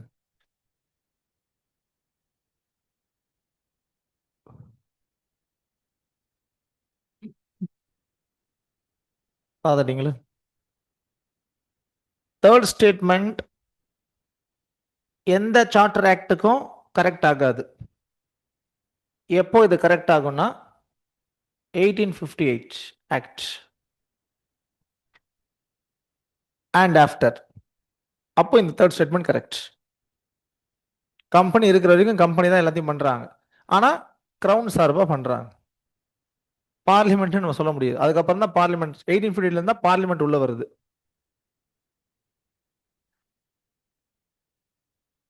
ஓகே, அடுத்தது இது ஒரு கொஸ்டின். இங்கிலீஷ் இந்தியாவில் வரத்துக்கு என்னென்ன காரணம்னா சார்ட்டர் ஆக்ட் ஒரு முக்கியமான காரணம். இங்கிலீஷ் எஜுகேஷன் வரத்துக்கு அவங்க தான் அந்த 1 lakh கொடுத்து டெவலப் பண்ணணும்னு சொல்றாங்க. அதுக்கப்புறம் இது நம்ம எஜுகேஷன் பாலிசியில் படிச்சிருப்போம், இது ஒரு முக்கியமான ரீசன். இந்த கமிட்டியில தான் ரெக்கமெண்டேஷனே வரும். இதுக்கு ஹெட்டா லார்ட் மெக்காலே வந்து ரெக்கமெண்டேஷன் கொடுப்பாரு. இங்கிலீஷ் எஜுகேஷன் கொடுக்கலாமா வேணாமா அப்படின்ற பிரச்சனை வந்தது காரணமே இந்த கான்ட்ரவர்சி தான். இந்த கான்ட்ரவர்சி இல்லைன்னா இங்க அந்த இப்ப இருக்கக்கூடிய எஜுகேஷன் சிஸ்டம் வந்திருக்குமான்றதே டவுட் தான். ஓகே, ஃபர்ஸ்ட் எஜுகேஷன் கொடுக்கலான்னு யோசிக்கிறாங்க. என்ன மாதிரி எஜுகேஷன் கொடுக்கலாம்னு யோசிக்கும் போது தான் அந்த கான்ட்ரவர்சி ஸ்டார்ட் ஆகுது. அதான் ஆங்கிலிசிஸ்ட் ஓரியன்டலிஸ்ட் கான்ட்ரவர்சி நம்ம படிச்சிருப்போம் எஜுகேஷன் பாலிசியில். ஓகே, அதுக்கப்புறம் தான் இந்த இந்த கான்ட்ரவர்சி வந்ததே இந்த கமிட்டிக்குள்ள தான். அப்புறம் மெக்காலே வந்து அந்த கான்ட்ரவர்சியை ரிசால்வ் பண்ணி இப்படி தான் இருக்கணும்னு சொல்லி மெக்காலே மினிட்டை கொண்டு வராரு. இது எல்லாத்துக்கும் காரணம் அந்த 1 லட்ச ரூபாய் ஃபண்ட் வந்தது. ஸோ இது பிஃபோர் இண்டிபெண்டன்ஸ்ன்றதுனால இந்த ஆக்ட் மூலயமா அலாட் பண்ண ஃபண்டு அப்படியே தேங்கி நிற்குது. இல்லைன்னா இந்த பிரச்சனையே வந்திருக்காது. ஏன்னா ஃபண்டு நல்லபடியா சேர வேண்டிய இடத்துக்கு போய் சேர்ந்துருக்கும். புரியுதா point? So answer 1, 2 and 3. Okay, அடுத்தது சார்ட்டர் 1833. ஸோ 20 years ரூல் பண்ண சொன்னாங்க. 1 lakh தான், 1 lakh தான். So tea monopoly is in India, then why we say monopoly ended in general, monopoly ended in India. Exemption தான் tea. புரிய சொல்றது, இப்போ elections நடக்குதுன்னு வைங்க, நடந்து நல்லபடியா முடிஞ்சிச்சு. ஏதாவது ஒரு பூத்துல மட்டும் ரிசல்ட்டை வித்ஹோல்டு பண்றாங்கன்னு வைங்க, அதுக்காக எலெக்ஷன்ஸ் நடக்கலன்னு சொல்ல முடியாது, முடியலன்னு சொல்ல முடியாது. அந்த ஒரு பூத்தில் மேபி இஷ்யூ இருந்திருக்கும், அந்த ஒரு கான்ஸ்டியூன்சியில் இஷ்யூ இருந்திருக்கும், அதை லேட்டாக இது பண்ண போகிறாங்க. But in general election is over. 1 lakh huge amount in 1813. ஆமாம், என்னமோ நான் அவன் கை காசு போடல, கம்பெனி ரெவென்யூல இருந்து தான் ஒதுக்கப்படுது. அந்த கம்பெனி ரெவென்யூ இங்கிருந்து எடுக்கப்பட்டது, திருடப்பட்டது. நம்ம கிட்ட இருந்தே திருடி அதுல ஒரு அமௌண்ட்டை ஒதுக்குறாங்க நமக்கு பாடம் சொல்லி கொடுக்க. நல்லா புரிஞ்சுக்கோங்க. Don't think that British parliament அவங்க பர்ஸ்ல இருந்து பணத்தை எடுத்து நம்ம கொடுக்குறாங்க. அது நம்ம பர்ஸ், நம்ம பணத்தை தான் ஒரு அமௌண்ட்டை ஒதுக்கி யூஸ் பண்ணலாம் அப்படின்றது. அந்த ப்ரொவிஷன் அப்படிதான் இருக்கும். 1 lakh has to be allotted from the company revenue in order to promote literature, education, development சொல்லி ஒரு பெரிய சென்டென்ஸே வரும். So those days we thought that oh British கொடுத்துட்டான் போல இருக்கு, அப்படின்ட்டு. அப்புறம் ஃபுல்லாக படித்த பார்த்தா தான் தெரியுது, அவங்க தனியாக அலாட் பண்ண சொல்கிறாங்க. உங்களுக்கு வரக்கூடிய வருமானத்தில் இந்த அமௌண்ட்டை ஒதுக்கி வைங்க வருஷம் வருஷம். அது அது இந்த பணிக்காக உபயோகப்படுத்தப்படணும். இதுதான் இந்த ப்ரொவிஷன். பட் பிரிட்டிஷ் இல்லைன்னா எப்போ இந்தியா இவ்வளோ சீக்கிரமாக டெவலப் சரி அதான் சொன்னேன். When I was when I was preparing for civil service, the the people, the faculties who used to take classes, they used to tell that when they were preparing for civil service, their faculty used to say that India is a developing nation. Okay, so இப்போ புரிஞ்சுக்கோங்க பிரிட்டிஷ்னால வந்து benefit. நான் சொல்றது புரியுதா இல்லையா? நான் civil service படிக்கும்போது எனக்கு பாடம் எடுத்தவங்க என்ன சொல்லுவாங்கன்னா, அவங்களுக்கு பாடம் எடுத்தவங்க நடத்தும் போது எக்கனாமிக்ஸ்ல இந்தியாவை டெவலப்பிங் நேஷன் சொல்லுவாங்க. Okay, so coming back to charter act 1833. Like no CSR தான். ஸோ ஃபர்ஸ்ட் பாயிண்ட் அதே தான், சக்சஸ் ஆஃப் ஐஆர். அடுத்தது ரெனிவல் பீரியட் 20 இயர்ஸ். அதுக்கப்புறம் spread of liberalism in England. இங்கிலாந்துல லிபரலிசம் ஒரு முக்கியமான ஐடியாவை ஸ்ப்ரெட் ஆகும். லிபரல் வேல்யூஸ் பற்றி பேச ஆரம்பிப்பாங்க. இதோடைய தாக்கம் இந்த டைம் தான் இங்கிலாந்துல ஒரு ரிஃபார்ம் ஆக்ட் பாஸ் பண்ணியிருப்பாங்க. 1832 ரிஃபர்மேஷன் ஆக்ட்னு ஒரு ஆக்ட் வரும் இங்கிலாந்துல. ஃபர்ஸ்ட் ரிஃபர்மேஷன் ஆக்ட் அப்படின்னு சொல்லுவாங்க. இந்த ஆக்ட்ல நிறைய லிபரல் வேல்யூஸை பார்க்க முடியும். அதை பேஸ் பண்ணி ப்ரொவிஷன்ஸை பார்க்க முடியும். இது இங்கிலாந்து பார்லிமெண்ட் அவங்க மக்களுக்காக கொண்டு வந்த சட்டம். இதோடைய தாக்கம் சார்ட்டர் ஆக்ட் 1833லும் இருக்கு. Okay, so provisions. Governor general of Bengal became governor general of India. Executive கவுன்சிலில் ஒரு மெம்பர் ஆட் பண்றாங்க. அந்த மெம்பர் தான் law member. But law member is a temporary member. அவருக்கு எந்த விதமான ஓட்டிங் ரைட்ஸும் கிடையாது. தேவைப்படும் போது ஹி வில் பார்ட்டிசிபேட், அதுக்கப்புறம் கிளம்பி போயிடுவார். அப்புறம் மோனோபோலி எண்டட் கம்ப்ளீட்லி. இதுக்கப்புறம் மோனோபோலி கிடையாது. கம்பெனியை பியூர் பொலிட்டிக்கல் பாடியா மாற்ற சொல்லுவாங்க. அதே மாதிரி கம்பெனியை பிகேம் பியூர் பொலிட்டிக்கல் பாடி. இதுக்கப்புறம் கம்பெனி சர்வெண்ட் எல்லாம் சிவில் சர்வெண்ட் அப்படின்னு சொல்லலாம்.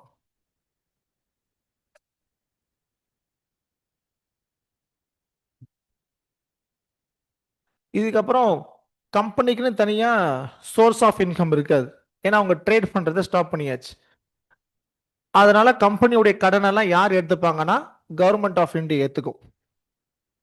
கம்பெனி நிறைய கடன் இருக்கும்ல, debt, that will be taken over by government of India.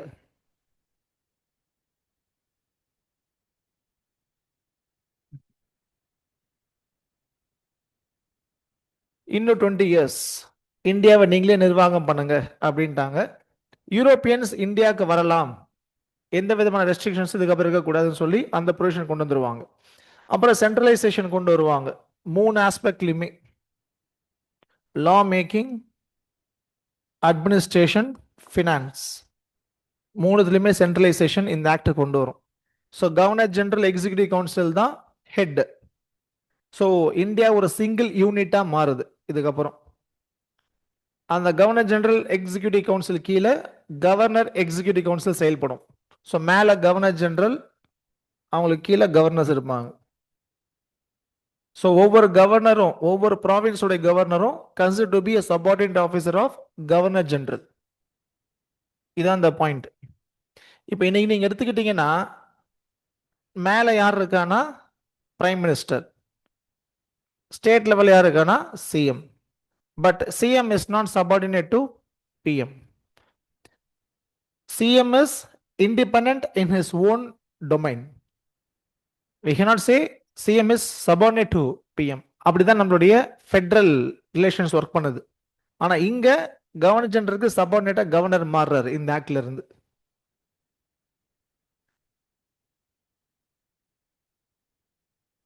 European immigration 1833 தான் வரும். அப்புறம் லா கமிஷன் ஒன்று செட் பண்ண சொல்லியிருப்பாங்க. இதை பேஸ் பண்ணி தான் 1834 லா கமிஷன் வரும். ஃபர்ஸ்ட் லா கமிஷன் ஹெட் வந்து லார்ட் மெக்காலே, அவர் தலைமையில். அவங்க தான் ஐபிசி, சிபிசி, சிஆர்பிசி எழுதி முடிப்பாங்க. பட் இமீடியட்டா முடிக்க மாட்டாங்க, ரொம்ப டைம் எடுக்கும். 1860 ஐபிசி வரும், சிபிசி சிஆர்பிசியில் 1900 தான் வரும்.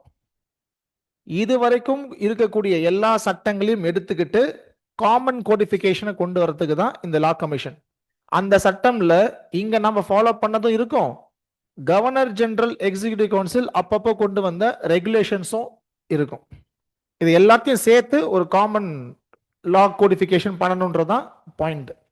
அதுக்கப்புறம் கம்பெனியில் எம்ப்ளாய்மெண்ட் வேணும்னா யார் வேணாலும் ஜாயின் பண்ணலாம், மெரிட் தான் கிரைட்டீரியா.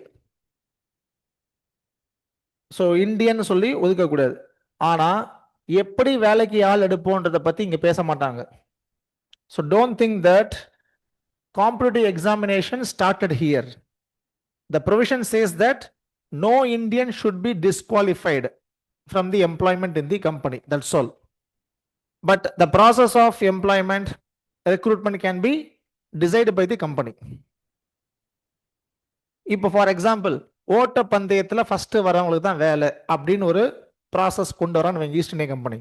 அந்த பந்தயத்தில் இந்தியன்ஸ் சேரத்துக்கு தடை கிடையாது, நாமளும் பந்தயத்தில் பார்ட்டிசிபேட் பண்ணலாம். ஓகே, ஆனால் எக்ஸாம் தான் கிடையாது. புரியுது நான் சொல்றது? ஸோ இங்கே எப்படி வேணாலும் ரெக்ரூட்மெண்ட் ப்ராசஸ் இருக்கும், நாட் நெசசரிலி எக்ஸாம். அந்த ப்ராசஸ்ல Indians are eligible. Indians cannot be disqualified based on race, appearance, colour, இதை வச்சு கிடையாது. இதுதான் அந்த பாயிண்ட். ஆனால் இது ப்ரொவிஷன் பேப்பரில் மட்டும்தான் இருந்தது, ப்ராக்டிக்கலாக பார்த்தா இம்ப்ளிமெண்ட் ஆகாது. யூட்டிலிட்டேரியன் தான். அப்புறம் அமெலியரேஷன் ஆஃப் ஸ்லேவரி, ஸ்லேவ்ஸோடைய கண்டிஷன்ஸை பெட்டர்மெண்ட் பண்ணுறதுக்காக ஸ்டெப்ஸ் எடுக்கணும்னு சொல்லியிருப்பாங்க. இதை பேஸ் பண்ணி ஸ்லேவரி அபாலிஷ் பண்ணிடுவாங்க இந்தியாவில். இந்த ஆக்ட் வரும்போது பிரிட்டிஷ் ஸ்லேவரி அஃபிஷியல் அபாலிஷ் பண்ணும், யூரோப் ஃபுல்லாக ஸ்லேவரி அபாலிஷ் பண்ணிடுவாங்க. ஓகே, அதுக்கப்புறம் இந்த பிரின்சிபல் எக்ஸ்டெண்ட் ஆகிட்டே போகுது, அதோடைய தாக்கம் தான் இங்கேயும் வருது. So this act reflected the utilitarian principle.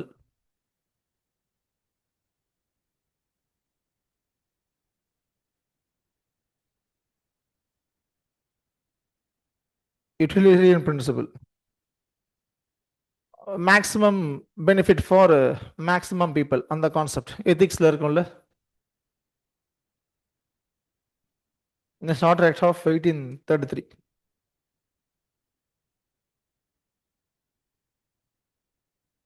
So what is the debt by government? அதாங்க கம்பெனி இதுக்கப்புறம் பிஸ்னஸ் பண்ண போகிறது இல்லை, ஆனால் கம்பெனிக்குன்னு ஒரு சில கடன் இருக்கும்.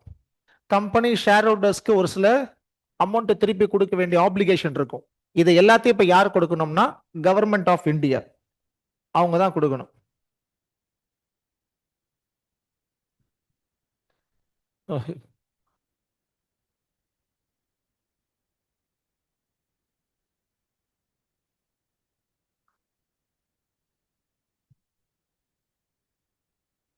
இது டைரக்ட், ரொம்ப ஈஸியான இது.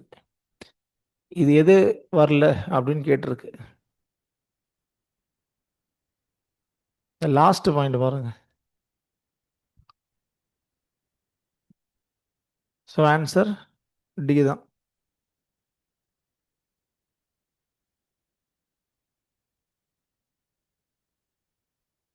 கவர்னர் ஜெனரல் ஆஃப் இந்தியாவும் கவர்னர் ஆஃப் பெங்காலும் ஒரே ஆள் தான். அதான் சொன்னேன், கவர்னர் ஜெனரல் ஆஃப் இந்தியான்றது பேர் தானே மாத்துறாங்க. கவர்னர் ஜெனரல் ஆஃப் இந்தியா, அதாவது governor general of Bengal, hereafter known as governor general of India. That person will takes care of Bengal also. இந்த ஆக்ட் வரும்போது யார் இங்க கவர்னர் ஜெனரல் இருந்தாங்க? Lord William Bentinck. இவர் தான் first governor general of India. இவர் தான் last governor general of Bengal.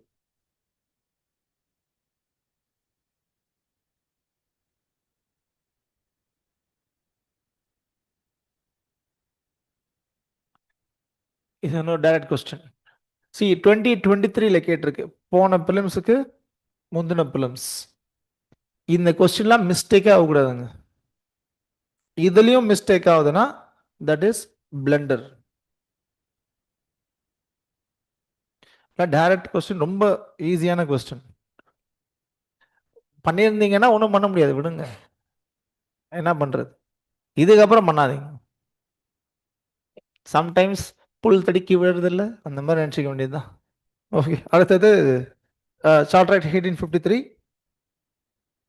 Sir previous question point A please explain. Regulating act. Sir இது trading activity of the company were to be abolished. அதான் East Indian company monopoly ஃபுல்லாக abolish பண்ணிட்டாங்க. இந்த monopoly தான் அது.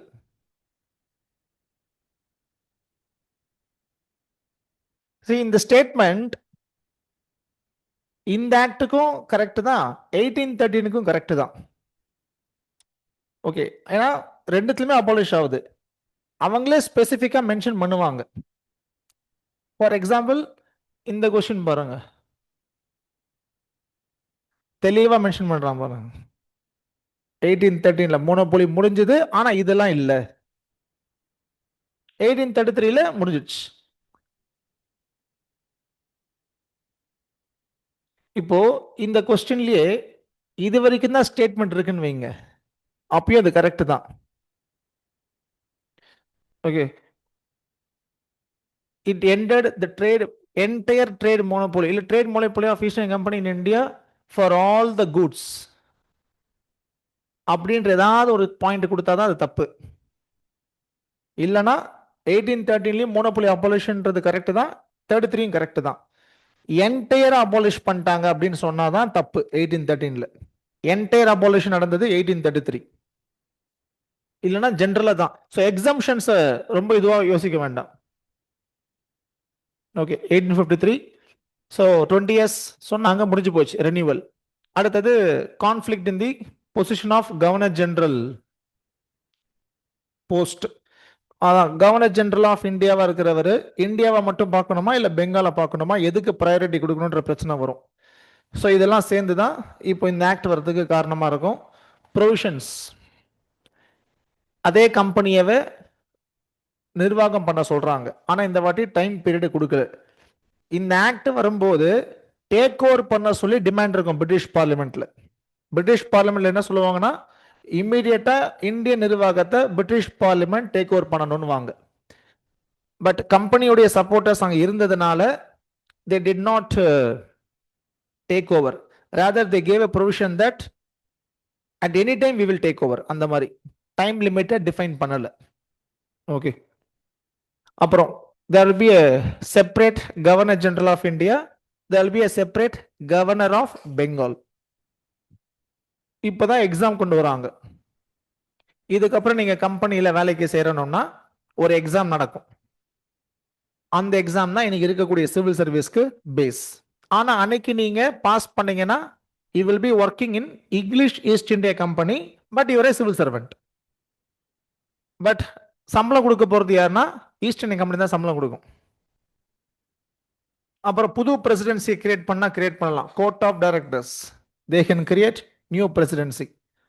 அப்ப லா மெம்பர் இங்க permanent ஆயாச்சு. ஸோ கவர்னர் ஜெனரல் பிளஸ் 4 அப்படி மாறிடும்.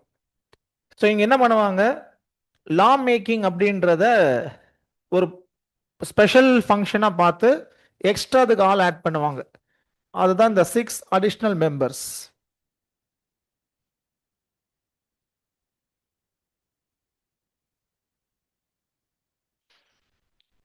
For the purpose of making law. அப்படி ஆட் பண்ணும்போது the council is known as legislative council.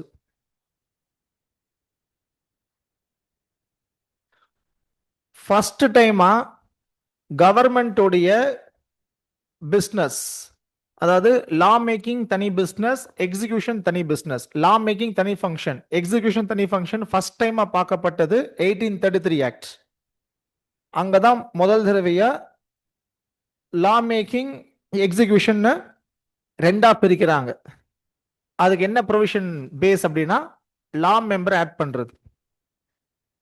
நீங்க லட்சுமிகாந்த் எடுத்தீங்கன்னா 1853 தான் ஃபர்ஸ்ட் டைம் பிரிக்கிறாங்கன்னு போட்டிருக்கோம், அது தப்பு.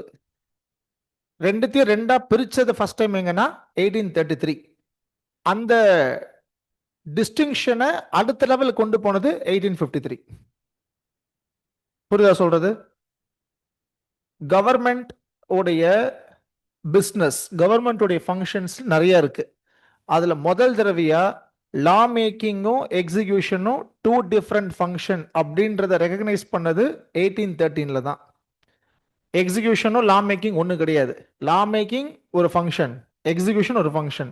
லா மேக்கிங் என்றது சட்டத்தை இயற்றக்கூடிய ஒரு ஃபங்க்ஷன், அதை அமல்படுத்துவதா எக்ஸிகியூஷன். ரெண்டு ஒன்று கிடையாது அப்படின்றத ஃபர்ஸ்ட் டைம் பிரிச்சு காட்டினது 1833 ஆக்ட்.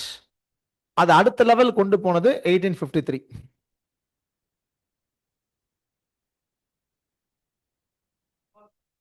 பெங்கால் தான், கல்கட்டால இருக்கிறவங்க. ஆமா ஆமா, கவர்னர் ஜெனரல் ஆஃப் இந்தியா அவர் கீழ பெங்கால் இருக்கும், அவங்க தனியா வந்துடும். See this governor general plus 4 இருக்குல்ல, இது யாருன்னா governor general of India plus 4 executive council members for the centre. பெங்காலுக்கு தனியா ஒரு கவுன்சில் கிரியேட் ஆயிடும் இந்த ஆக்ட்ல. அப்போ இந்த ஆக்ட்ல எப்படி செட்டப் இருக்கும்னா, கவர்னர் ஜெனரல் ஆஃப் இந்தியா இருப்பாரு, இவருக்கு ஒரு எக்ஸிகியூட்டிவ் கவுன்சில் இருக்கும், இதுக்கு கீழே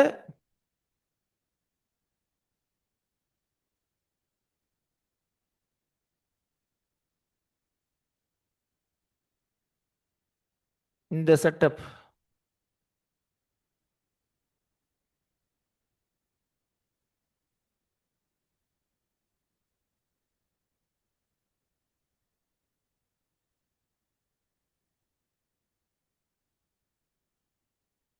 இந்த செட்டப் 1853 வந்துருது. நியூ பிரசிடென்சி எப்படின்னா, அதுக்கு முன்னாடி வந்து பாத்தீங்கன்னா மெட்ராஸ் பாம்பே தான் ரெண்டு மேஜர் பிரசிடென்சி, மூணு பிரசிடென்சி, பெங்கால் மெட்ராஸ் பாம்பே. இதுக்கப்புறம் புதுசா பிரசிடென்சி கிரியேட் பண்ணோம். பிரசிடென்சினா ப்ராவின்ஸ்னு வச்சுக்கோங்களேன், மாநிலம், ஸ்டேட் மாதிரிதான். அதை இந்த ஆக்ட்ல பவர் தராங்க, புதுசா ஸ்டேட் கிரியேட் பண்ணலாம். இதுக்கப்புறம் நிறைய வரும், பஞ்சாப் கிரியேட் பண்ணுவாங்க, சென்ட்ரல் ப்ராவின்ஸ் கிரியேட் பண்ணுவாங்க நிறையவே. பிரசிடென்சி மீன்ஸ் ப்ராவின்ஸ் மாதிரி. ஆனால் டிஃப்ரென்ஸ் இருக்குங்க, பிரசிடென்சிக்கு டிஃப்ரென்ஸ் இருக்கு, ப்ராவின்ஸ்க்கு டிஃப்ரென்ஸ் இருக்கு, சீஃப் கமிஷனர் ஏரியா அதுக்கு டிஃப்ரென்ஸ் இருக்கு. ஸோ அவ்வளோ டீட்டெயில் நம்மளுக்கு வேண்டாம். a kind of 1956 ஆக்ட் அப்படி சொல்லலாம். ஓகே, ஸோ இப்போ முதல் தடவையா ஃபங்க்ஷன்ஸை பிரிச்சது 1833, அது அடுத்த லெவல் கொண்டு போனது 1853. அதே மாதிரி லா மேக்கிங்ன்றது ஒரு ஸ்பெஷல் ஃபங்க்ஷன், அதுக்கு தனி செட்டப் தேவை, ஆஸ் சச் பண்ண முடியாது அப்படின்னு ஃபர்ஸ்ட் ரெகக்னைஸ் பண்ணது 1853. So 1853 recognized that law making is a special function which require a special arrangement, a special procedure, a special machinery. அதை சொன்னது 1853. பாயிண்ட் புரியுதா இல்லையா? So law making is a special function which requires special arrangement, special machinery, special procedure. அதை சொன்னது எங்கன்னா 1853 தான்.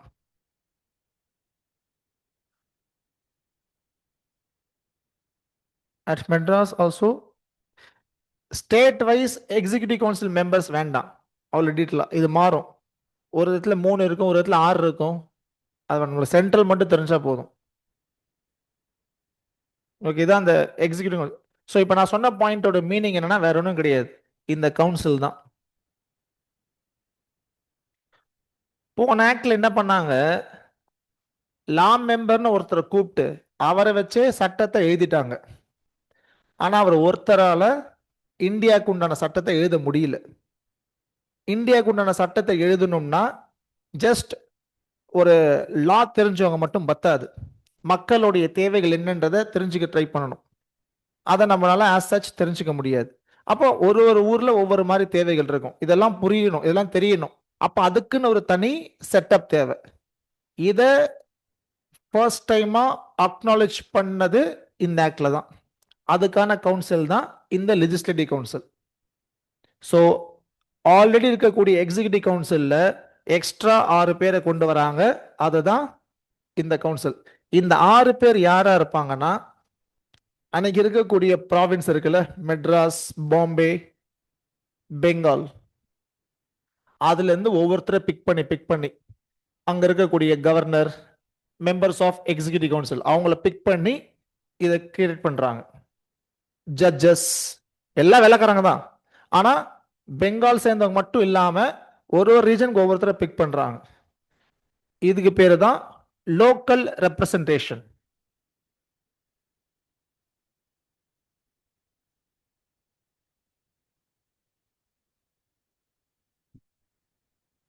S, இங்க தான் முதல் தடவையா லோக்கல் ரெப்ரசன்டேஷன் கான்செப்ட் வருது. லோக்கல் ரெப்ரசன்டேஷன் அப்படின்னா அந்தந்த ரீஜன் இருக்கக்கூடிய பீப்புளை பிக் பண்ணி அவங்கள வச்சு சட்டத்தை கொண்டு வருது. பிகாஸ் மெட்ராஸ்ல என்ன மாதிரி கண்டிஷன் தெரியாம மெட்ராஸ்க்கான ஒரு சட்டத்தை கொண்டு வர முடியாது. இப்போ இந்தியா ஃபுல்லா சட்டம் கொண்டு வர போறது இந்த கவுன்சில் தான். ஏன்னா சென்ட்ரலைசேஷன் வந்துருச்சு. அப்போ அந்தந்த ரீஜனுக்கு என்ன தேவைன்றதை தெரிஞ்சுக்கணும்னா அங்கிருந்து ஒருத்தர் வேணும். அந்த ப்ரொவிஷன் தான் இந்த ஆக்ட்ல கொண்டு வராங்க. ஸோ 1853 பார்க்குற இந்த ரெண்டு கவுன்சில் தான் காலப்போக்கில் என்னவா மாறப்போகுதுன்னா பார்லிமெண்டாவும் கவுன்சில் ஆஃப் மினிஸ்டர்ஸாவும் மாறப்போகுது.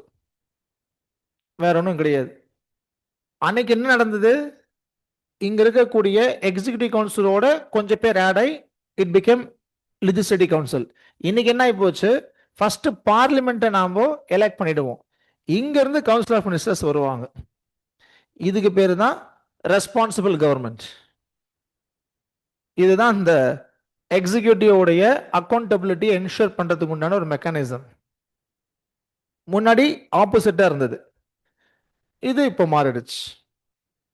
ஸோ இப்படி இருக்கிறது, இப்படி மாறணும்ன்றது தான் நம்மளுடைய ஃப்ரீடம் மூமெண்ட்டு. இதுக்கப்புறம் வரக்கூடிய ஆக்ட் எல்லாமே அந்த டைரக்ஷன்ல தான் இருக்கும்.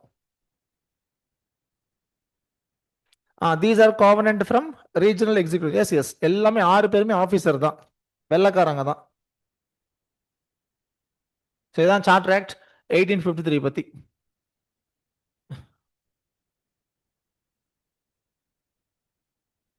ஃபர்ஸ்ட் ஸ்டேட்மெண்ட் கரெக்டா தப்பா?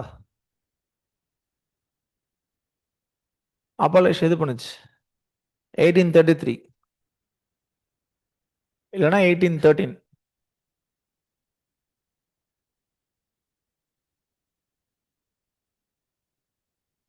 செகண்ட் ஸ்டேட்மெண்ட்,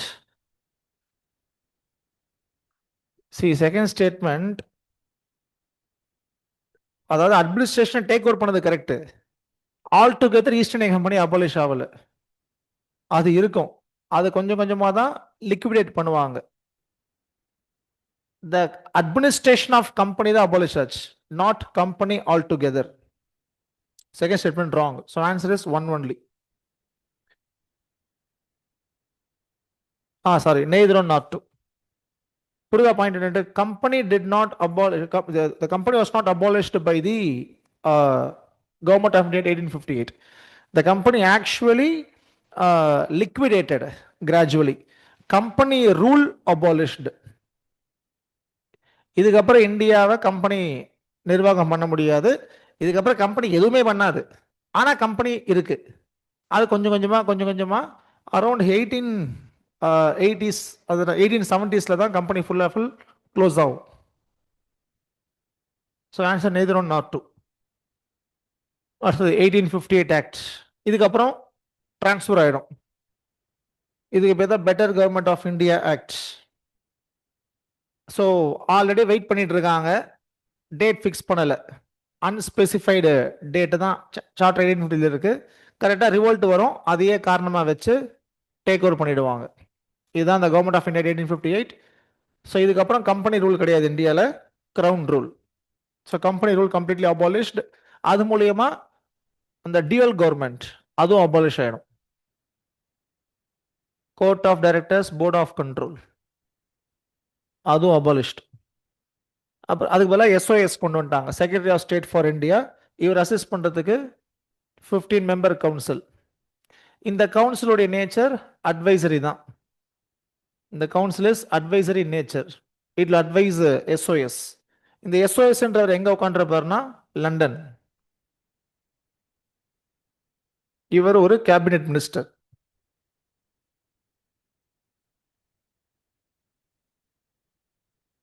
ஸோ இவர் தான் இந்தியாவுடைய நிர்வாகத்துக்கு பொறுப்பு. ஃபர்ஸ்ட் எஸ்ஓஎஸ் யாருன்னா லார்ட் ஸ்டான்லி. லார்ட் ஸ்டான்லின்றவர் தான் ஃபர்ஸ்ட் எஸ்ஓஎஸ்.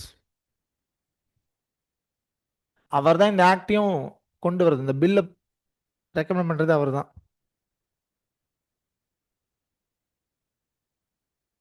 அப்புறம் கவர்னர் ஜெனரலுக்கு அடிஷனல் டைட்டில் கொடுக்குறாங்க, அதுதான் வைஸ்ராய்.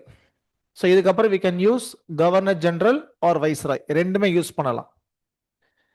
யார் ஃபர்ஸ்ட் வைஸ்ராய் அப்படின்னா, எஸ், லார்ட் கேனிங்.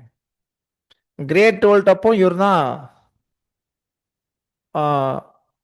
கவர்னர் ஜெனரலாக இருப்பார். Recording will be uploaded in portal. Okay. So first viceroy இவர் தான். Last governor general of India but not viceroy அப்படின்னு கேட்டா அதுவும் கேனிங் தான். Both governor general of India வைஸ்ராய்ல ஃபர்ஸ்ட் யாருன்னா கேனிங்.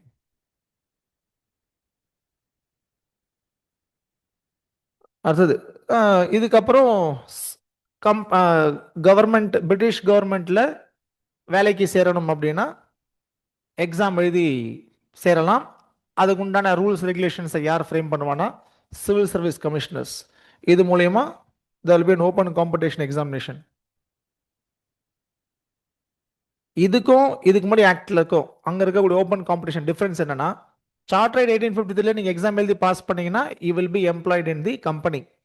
இங்க நீங்க எக்ஸாம் எழுதி பாஸ் பண்ணீங்கன்னா you will B employed in the British Indian government service, அரசாங்க வேலை. அங்க அப்படி கிடையாது, கம்பெனி வேலை தான்.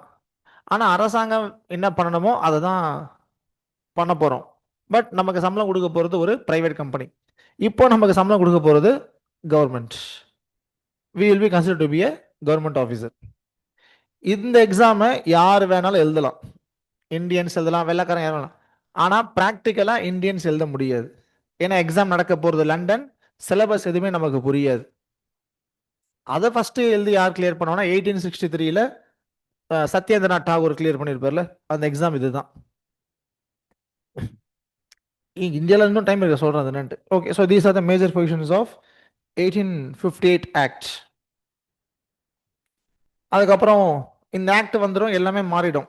மக்களுக்கு இதெல்லாம் தெரியணும்ல, அதுக்காக ஒரு ஃபங்க்ஷன் கண்டக்ட் பண்ணுவாங்க, அதுதான் இந்த குயின்ஸ் ப்ரொக்ளமேஷன். இப்போ குயின் யாருன்னா விக்டோரியா 1. ஸோ லார்ட் கேனிங் அலகாபாத்ல ஒரு பெரிய தர்பார் ஆர்கனைஸ் பண்ணுவார். அங்க ஒரு ஸ்டேட்மெண்ட்டை படிப்பார், குயின் கொடுத்த ஸ்டேட்மெண்ட்டா, அதுதான் queens proclamation.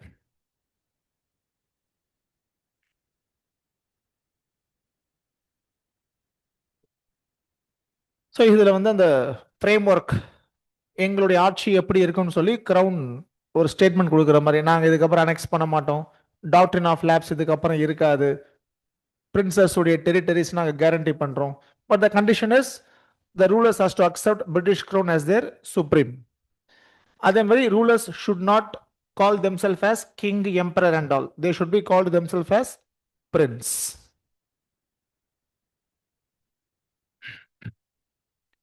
Sir, India council has Indian domination, true or false? Falls.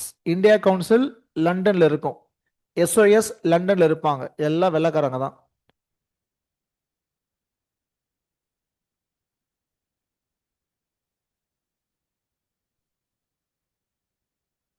So queens proclamation பத்தி ஒரு கொஸ்டின்.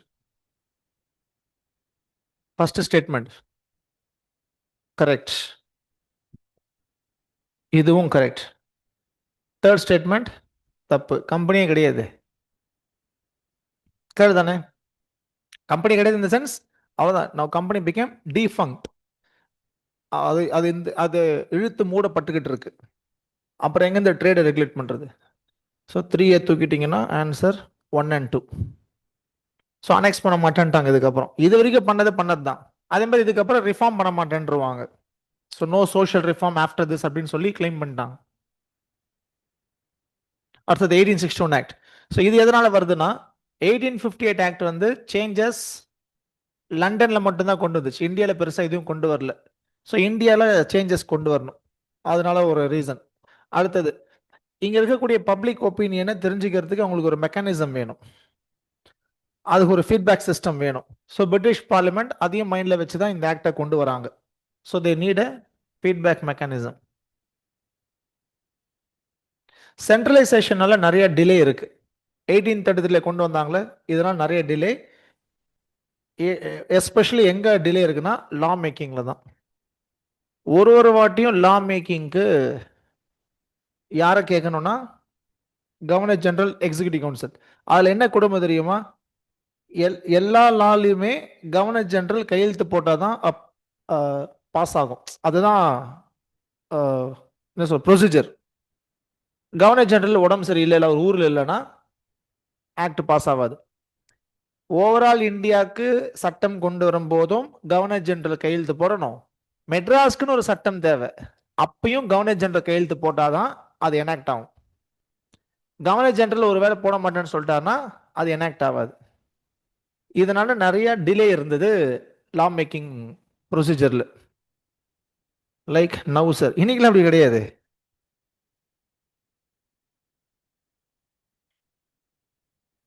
Screen change, S.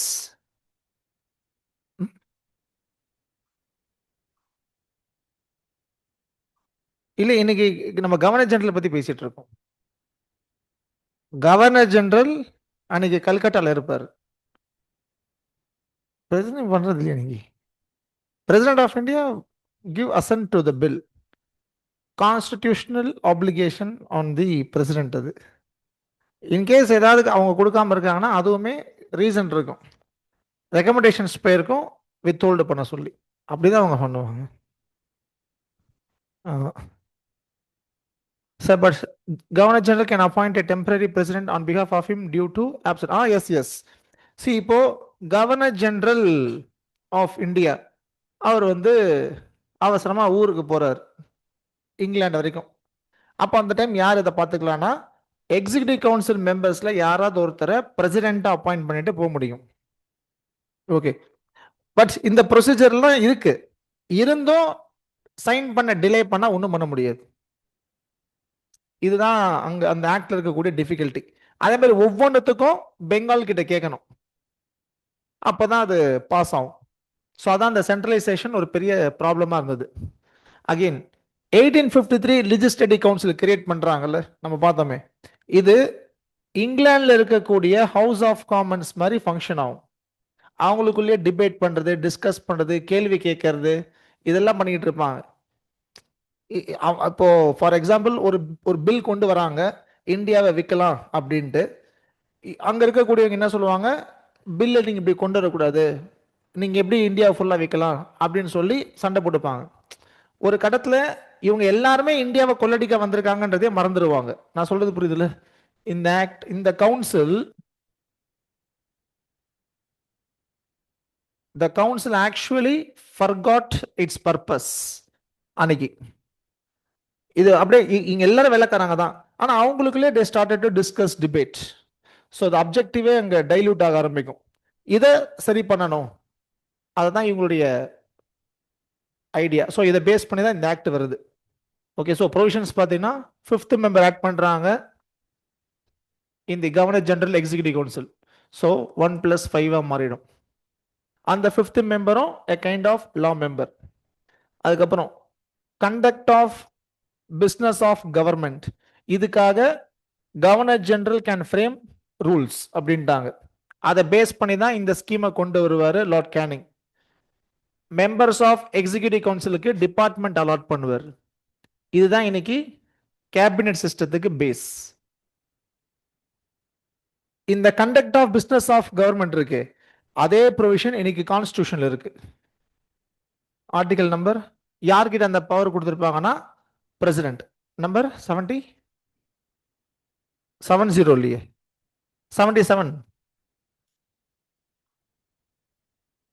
ஏன் ஸ்பெசிஃபிக்கா இதை நான் கேட்கிறேன்னா, இன்னைக்கு இருக்கக்கூடிய கேபினெட் சிஸ்டத்துக்கு கான்ஸ்டிடியூஷனல் பேஸ் இந்த ஆர்டிகல் தான். இன்னைக்கு அலோகேஷன் ஆஃப் மினிஸ்ட்ரிஸ் நடக்குதுல்ல, அது இந்த பேஸ் பண்ணி தான் நடக்குது. இந்த பவரை யூஸ் பண்ணி தான் அலோகேஷன் ஆஃப் மினிஸ்ட்ரிஸ் பண்ணிட்டு இருக்காங்க. இந்த பவரை யூஸ் பண்ணி தான் தனித்தனி கேபினெட் கமிட்டிஸ் ஃபார்ம் பண்ணிட்டு இருக்காங்க. தெரியாதுங்களா? Cabinet committee of appointment, cabinet committee of economic affairs, அந்த மாதிரி நிறைய சிசின்னு ஏதோ சம்திங் வரும். இது எல்லாத்துக்கும் பேஸ் இதுதான். கேபினெட் கமிட்டி ஆன் செக்யூரிட்டி எல்லாமே இது எல்லாத்துக்கும் பேஸ் இந்த act. Viceroy have even the post governor general of India, also known as viceroy. இதுதான்.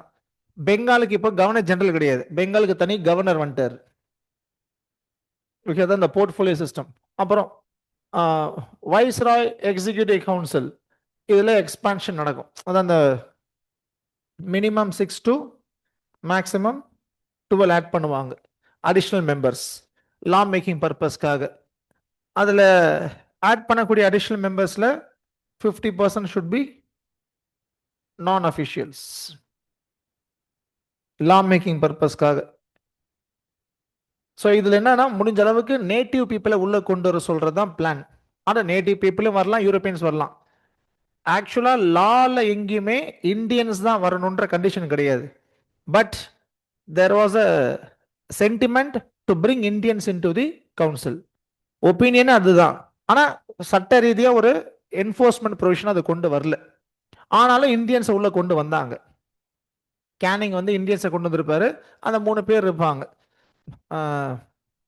ராஜா ஆஃப் பெனாரஸ், தின்கர் ராவ், மகாராஜா ஆஃப் பட்டியாலா, இவங்க எல்லாமே லட்சுமிகாந்த்ல இந்த பேர் வரும். இவங்கெல்லாம் யூஸ்வலா இந்த 6-12 பிளஸ் அந்த council. So governor general plus 5 plus minimum 6 to maximum 12. For example 10 வைங்க. அப்போ டோட்டலா 16 பேர். இவங்க தான் அன்னைக்கு லெஜிஸ்லேட்டிவ் கவுன்சில். இவங்க தான் சட்டம் இயற்ற போறார்கள். இவங்க எங்க உட்காந்துட்டு இருப்பாங்க? லண்டனா? பெங்கால்? பெங்கால்ல எங்க? Fort Williams. கேனிங் என்ன சொல்லுவாரு, இதை ரொட்டேட் பண்ணணும். ஃபார் எக்ஸாம்பிள் ஒரு 10 நாள் ஃபோர்ட் வில்லியம்ஸ்ல உட்காந்து பெங்கால்ல கல்கட்டாவில் உட்காந்து பண்ணோம்னா அடுத்த ஒரு 10 நாள் நாம் மெட்ராஸ்க்கு போயிடணும். அப்படி போகும்போது இந்த நான் அஃபிஷியல்ஸை வந்து மெட்ராஸ் சம்பந்தப்பட்ட ஆட்களையே எடுத்துக்கணும். அடுத்த ஒரு 10 நாள் பாம்பே போகலாம் அப்படின்னு சொல்லி ரொட்டேஷன் பிளான் பண்ணுவார் கேனிங். ஸோ தட் லோக்கல்ஸோடைய ஒப்பீனியனை வாங்கிக்க முடியும். புரியுதா? இப்போ நம்ம பாலிட்டி புக்கில் இருக்கக்கூடிய 3 இந்தியன்ஸ் இருக்காங்களே, அவங்க ஃபர்ஸ்ட் வர இந்தியன்ஸ். அவங்களுக்கு அப்புறமா இந்தியன்ஸ் வந்தாங்க. இவங்க போயிட்டு வேற இந்தியன்ஸை கொண்டு வருவாங்க, அங்கங்க வச்சாங்க. அப்பதான் ரொட்டேஷன் பேசிஸ்ல ஆட்கள் உள்ள வர முடியும். இல்லைன்னா என்ன ஆயிடும், இங்க இருக்கக்கூடிய மக்கள் என்ன நினைக்கிறாங்கன்னே தெரியாது. So they use to shift the location of the legislative council. இவங்க டிராவல் பண்ணுவாங்க. புது லாஜிக் என்னன்ட்டு, இப்போ மகாராஜா ஆஃப் பாட்டியாலா, தின்கர் ராவ், அதுக்கப்புறம் ராஜா ஆஃப் பெனாரஸ், இவங்கள மட்டுமே வச்சுக்கிட்டு தூத்துக்குடியில் இருக்கக்கூடிய பிரச்சனைக்கு எப்படி சட்டம் கொண்டு வர்றது? ராஜா ஆஃப் பெனாரஸ்க்கு அங்க என்ன பிரச்சனை தெரியும். அப்போ இங்க இருக்கக்கூடிய லோக்கலைட் தேவை. ஸோ அதாவது plan to rotate the session. இந்த ஆக்ட்ல அதை கொண்டு வந்துருவாங்க. அதுக்கப்புறம் லெஜிஸ்லேட்டிவ் டீசென்ட்ரலைசேஷன் இதுவும் வந்துடும். இப்போ மெட்ராஸ்க்கு தேவையான சட்டத்தை மெட்ராஸே பண்ணிக்க முடியும், பாம்பேக்கு தேவையானதை பாம்பே பண்ணிக்கலாம். இங்க தான் லெஜிஸ்லேட்டிவ் டெவல்யூஷன் ஸ்டார்ட் ஆகுது.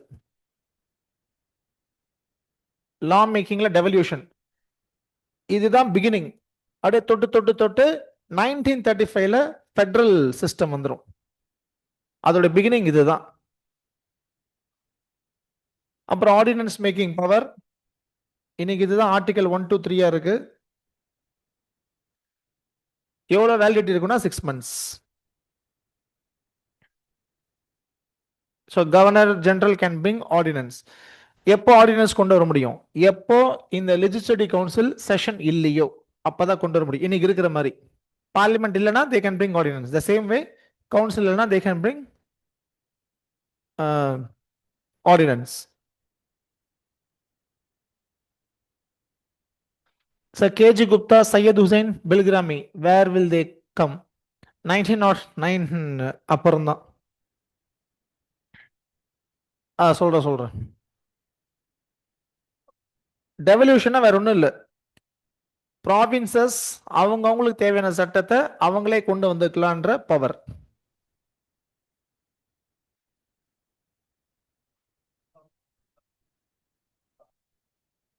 Governor of Madras plus executive council plus additional members. இப்போ லெஜிஸ்லேட்டிவ் டீசென்ட்ரலைசேஷன் எப்படின்னா, இஃப் யூ டேக் மெட்ராஸ், மெட்ராஸ்க்கு லா மேக்கிங் பவர் கொடுத்தாச்சு. யாரெல்லாம் லா மேக் பண்ணுவானா, மெட்ராஸுடைய கவர்னர் இருப்பார், அதுக்கப்புறம் இவங்களுடைய எக்ஸிகியூட்டிவ் கவுன்சில் மெம்பர்ஸ் இருப்பாங்க, இது இல்லாம அடிஷனல் மெம்பர்ஸ் இருப்பாங்க. அது மாறும், மினிமம் 4 to மேக்ஸிமம் 8 அந்த மாதிரி ஏதாவது நம்பர்ஸ் வச்சிருப்பாங்க. இது மாறும் ஒவ்வொரு ப்ராவின்ஸ்க்கும். இது நம்ம பார்த்தது மெட்ராஸ்க்கு மட்டும். இங்க நான் எழுதினது ஓவரால் இந்தியாக்கு. டிஃபரன்ஸ் புரியுதுல? இது வந்து இப்ப இருக்கக்கூடிய நம்ம ஃபோர்ட் சென்ட் ஜார்ஜ் சட்டசபை. இது என்னது? அதான் பார்லிமெண்ட். என்ன பில்டிங் அது? சன்சாத் பவன் கிடையாது, சென்ட்ரல் விஸ்டா. புரியுதா இல்லையா பாயிண்ட் என்னன்னு? This is your central vista. இது எல்லாமே this is our old Fort Saint George சட்டசபை. Can able to understand? Polity தான் இன்னைக்கு இருக்கக்கூடிய பாலிட்டியோடைய பேஸ் தான் இது எல்லாமே.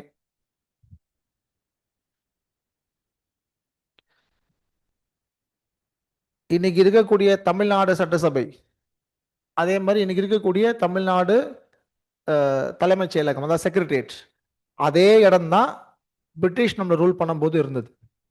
அங்கதான் சட்டமும் இயற்றப்பட்டது, அங்கதான் எக்ஸிகியூஷனும் உட்கார்ந்துருந்தாங்க. ஜுடிஷியரி இடம் இல்லைன்றதுனால பக்கத்துல ஒரு பில்டிங்கை போட்டாங்க. அதுதான் இன்னைக்கு இருக்கக்கூடிய ஹைகோர்ட். புரியுது? So whether the legislative council happened in previous act also, it was in Bengal. இதுக்கு முன்னாடி ஆக்ட்லலாம் ஒரே ஒரு லெஜிஸ்லேட்டிவ் கவுன்சில் இந்தியாவுக்கு மட்டும்தான், ஒவ்வொரு ஸ்டேட்டுக்கு கிடையாது. இங்க இருந்து தான் ஸ்டேட்டுக்கு ஒன்று, இந்தியாவுக்கு ஒன்று இருக்கு. 1833க்கு முன்னாடி ஸ்டேட்டுக்கு ஒன்று, இந்தியாவுக்கு ஒன்று இருந்தது. அப்போ அது வந்து லெஜிஸ்லேட்டிவ் கவுன்சில் மாதிரியே இல்லை. எக்ஸிக்யூட்டிவ் கவுன்சில் தேவைன்னா ரூல்ஸ் மட்டும் ஃப்ளேம் பண்ணுவாங்க. போக போக தான் லா மேக்கிங் ஒரு முக்கியமான பிஸ்னஸாக மாறுது. 1830 தானே மாறுது. எப்போ லா மேக்கிங் முக்கியமான பிஸ்னஸ் ஆகுதோ கூடவே சென்ட்ரலைசேஷன் வந்துருச்சு. அப்போ ஓவரால் இந்தியாவுக்கு ஒரே ஒரு கவுன்சில்ன்ற மாதிரி ஆயிப்போச்சு. ரொட்டேஷன் ஆஃப் லெஜிஸ்லேட்டிவ் கவுன்சில் நான் சொன்னனே, கேனிங் வந்து ஓவராலா மாத்தினாரு. அது இப்பயும் இருக்கும். இது இந்த ஆக்ட்ல இருந்து தான் அது வருது. ஏன்னா இந்தியாவுக்குன்னு ஒரு சட்டம் கொண்டு வரணும்னு வைங்க, அப்ப இந்தியால என்னென்ன மாதிரி பிரச்சனை எங்கெங்க இருக்குன்றது எல்லாமே தெரியணுமா வேணாமா? இன்னைக்கே எடுத்துக்கோங்க, இன்னைக்கு சென்ட்ரல் விஸ்டா இதான் இந்தியாவுக்கு உண்டான சட்டத்தை கொண்டு வருது. எதுக்காக சென்ட்ரல் விஸ்டால பேன் இந்தியா ரெப்ரசன்டேஷன் இருக்கு? ஏன்னா கொண்டு வரக்கூடிய சட்டம் இந்தியா ஃபுல்லா அப்ளை ஆக போகுது. அதே லாஜிக் தான் நினைக்கும் தேவை. இப்ப இன்னைக்கு பிரச்சனை கிடையாது, பார்லிமெண்ட்ல நமக்காக பேசுறதுக்குன்னு நம்மள ரெப்ரசன்ட் பண்ணி ஒரு கூட்டமே இருக்கு, பயப்படவே தேவையில்லை. ஓகேங்களா? அன்னைக்கு அந்த மாதிரி பண்ண முடியல, ஏன்னா ரொம்ப கம்மியான மெம்பர்ஸை தான் உள்ள கொண்டு வர முடியும்.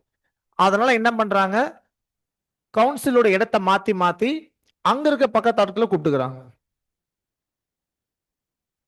ரொட்டேஷன் புரிஞ்சிருச்ச? டவுட்?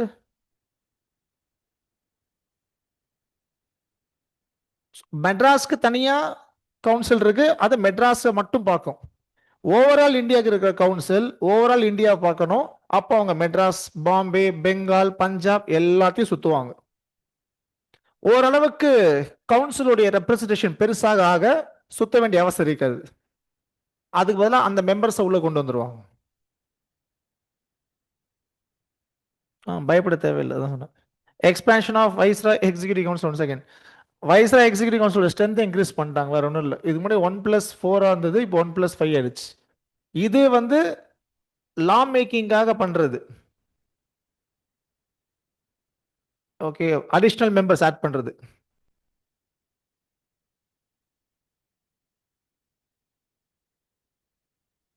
அடிஷனல் மெம்பர்ஸ், இந்த அடிஷனல் மெம்பர்ஸ் தான் இன்னைக்கு இருக்கக்கூடிய representatives. Okay, so this is about 1861 act. 1861 ஆக்ட்ல முதல் தடவையா ரெப்ரசன்டேட்டிவ் ஃபார்ம் ஆஃப் கவர்மெண்ட் உள்ள வருது. It laid a foundation for representative form of government. Representative form of government வேற ஒன்றும் கிடையாது. நம்மளை ரெப்ரசன்ட் பண்றதுக்குன்னு ஒரு பர்சன், அதுதான் இந்த ரெப்ரசன்டேட்டிவ் ஃபார்ம் ஆஃப் கவர்மெண்ட். இப்போ இங்க பார்த்தோம்ல இந்த நான் officials, they are considered to be a kind of representatives, but not necessarily elected. Somehow they represent sentiments of India, the conditions of India. அந்த மாதிரி டைரக்ட் போர்ட்ஃபோலியோக்கு இன்னொரு பேரு டிபார்ட்மெண்ட் சிஸ்டம். அப்ப எந்த ஆக்ட்? 1861 டிபார்ட்மெண்டல் சிஸ்டம் அப்படின்னு சொல்லுவாங்க. போர்ட்ஃபோலியோக்கு இன்னொரு நேம் டிபார்ட்மெண்டல் சிஸ்டம்.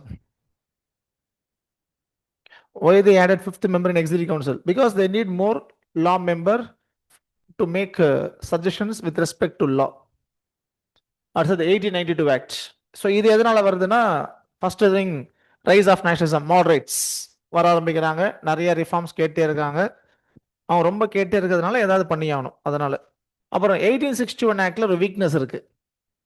என்ன வீக்னஸ்னா, இப்போ நான் சொன்னது தான், இந்தியன்ஸ் என்ன நினைக்கிறாங்கன்னு தெரிஞ்சுக்கிறதுக்கு தான் நான் அஃபிஷியல் ப்ரொவிஷனே வருது. ஆனா இவங்க காமன் பீப்புளை கொண்டு வரல, ஜமீன்தார், லேண்ட் லார்ட்ஸ், பிரின்சஸ் இந்த மாதிரி கொண்டு வராங்க. So there is a defect. இதை ரெக்டிஃபை பண்றதுக்காக தான் இந்த ஆக்ட் வருது. ஸோ ப்ரொவிஷன்ஸ் லெஜிஸ்லேட்டிவ் கவுன்சில எக்ஸ்பேண்ட் பண்ணுவாங்க. காம்போசிஷன், ஃபங்க்ஷன்ஸ், பவர்ஸ் இது எல்லாமே மாற ஆரம்பிக்கும். காம்போசிஷன் பார்த்தீங்கன்னா மினிமம் 10 to maximum 16 ஆட் பண்ணுவாங்க. டோட்டல் இதில் 25 ஆஃப் டோட்டல் வில் பி நான் அஃபிஷியல்ஸ். இதில் பாதி பேர் எலெக்டட், பாதி பேர் நாமினேட்டட். இதுதான் இந்த கம்போசிஷன். அதில் ஹைலைட் என்னன்னா, பேருக்கு தான் எலெக்டட், ஆனால் ப்ராப்பர் எலெக்ஷன்லாம் கிடையாது. இதுவும் ஒரு விதமான நாமினேஷன் தான். லிஸ்ட் ஆஃப் நேம்ஸை கவர்னர் ஜெனரல் கிட்ட கொடுத்துட்டா அவருக்கு வேண்டியவர் அவர் சூஸ் பண்ணிப்பார்.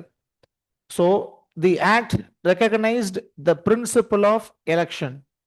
ஆனால் இந்த ஆக்ட்ல எங்கேயுமே எலெக்ஷன்ற வேர்டு இருக்காது. Difference between representative form of government, local representation. என்ன டிஃபரன்ஸ் அப்படின்னா, ரெப்ரசன்டேட்டிவ் ஃபார்ம் ஆஃப் கவர்மெண்ட்ல யாராவது ஒருத்தர் இங்க இருக்கக்கூடிய மக்களை ரெப்ரசன்ட் பண்ற மாதிரி ஒருத்தர் இருப்பார், அது ரெப்ரசன்டேட்டிவ் ஃபார்ம் ஆஃப் கவர்மெண்ட். அந்த ஒருத்தர் அரசாங்க அதிகாரியா இருக்க மாட்டார், ஆபீஸ் ஆஃப் ப்ராஃபிட்ல இருக்க மாட்டார், காமன் பீப்புள் தான்.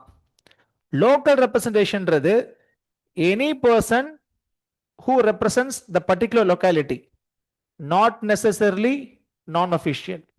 He could be a government officer also.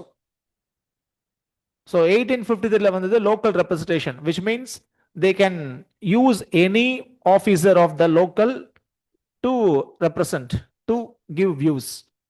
In 1861 specifically they want non-officials.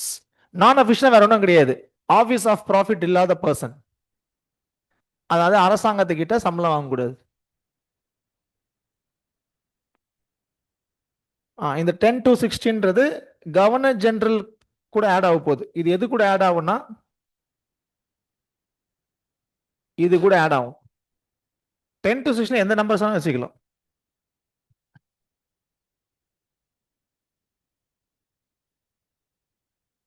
When both center and provinces make law together, there is no discrepancy due to overlapping of subject. Then how do they demarcate their law making power, sir? 1861 ஆக்ட்ல devolution நடக்கும். Devolution அப்படின்றது என்ன மீனிங்னா, எதுலெல்லாம் நீங்க சட்டம் கொண்டு வரலாமோ அந்தந்த ஏரியாவை பிரிச்சு கொடுத்துருவாங்க. அதுக்கப்புறமும் consent of governor general is important. Okay, governor general கிட்ட ஒரு கன்சென்ட் வேணும். அந்த லா பெருசா சென்ட்ரலோட ஏரியாக்குள்ள வரல அப்படின்றதுக்காக அதை பேஸ் பண்ணி தான் அங்க கொடுக்குறாங்க. ஸோ நமக்குன்னு ஒரு இடத்த கொடுத்துருவாங்க, ஸ்டேட்டுக்குன்னு ஒரு இடத்த கொடுத்து இதை விளையாடும் போது கவர்னர் ஜெனரல் அங்கிருந்து பார்த்து பார்த்து கன்சென்ட் கொடுப்பார்.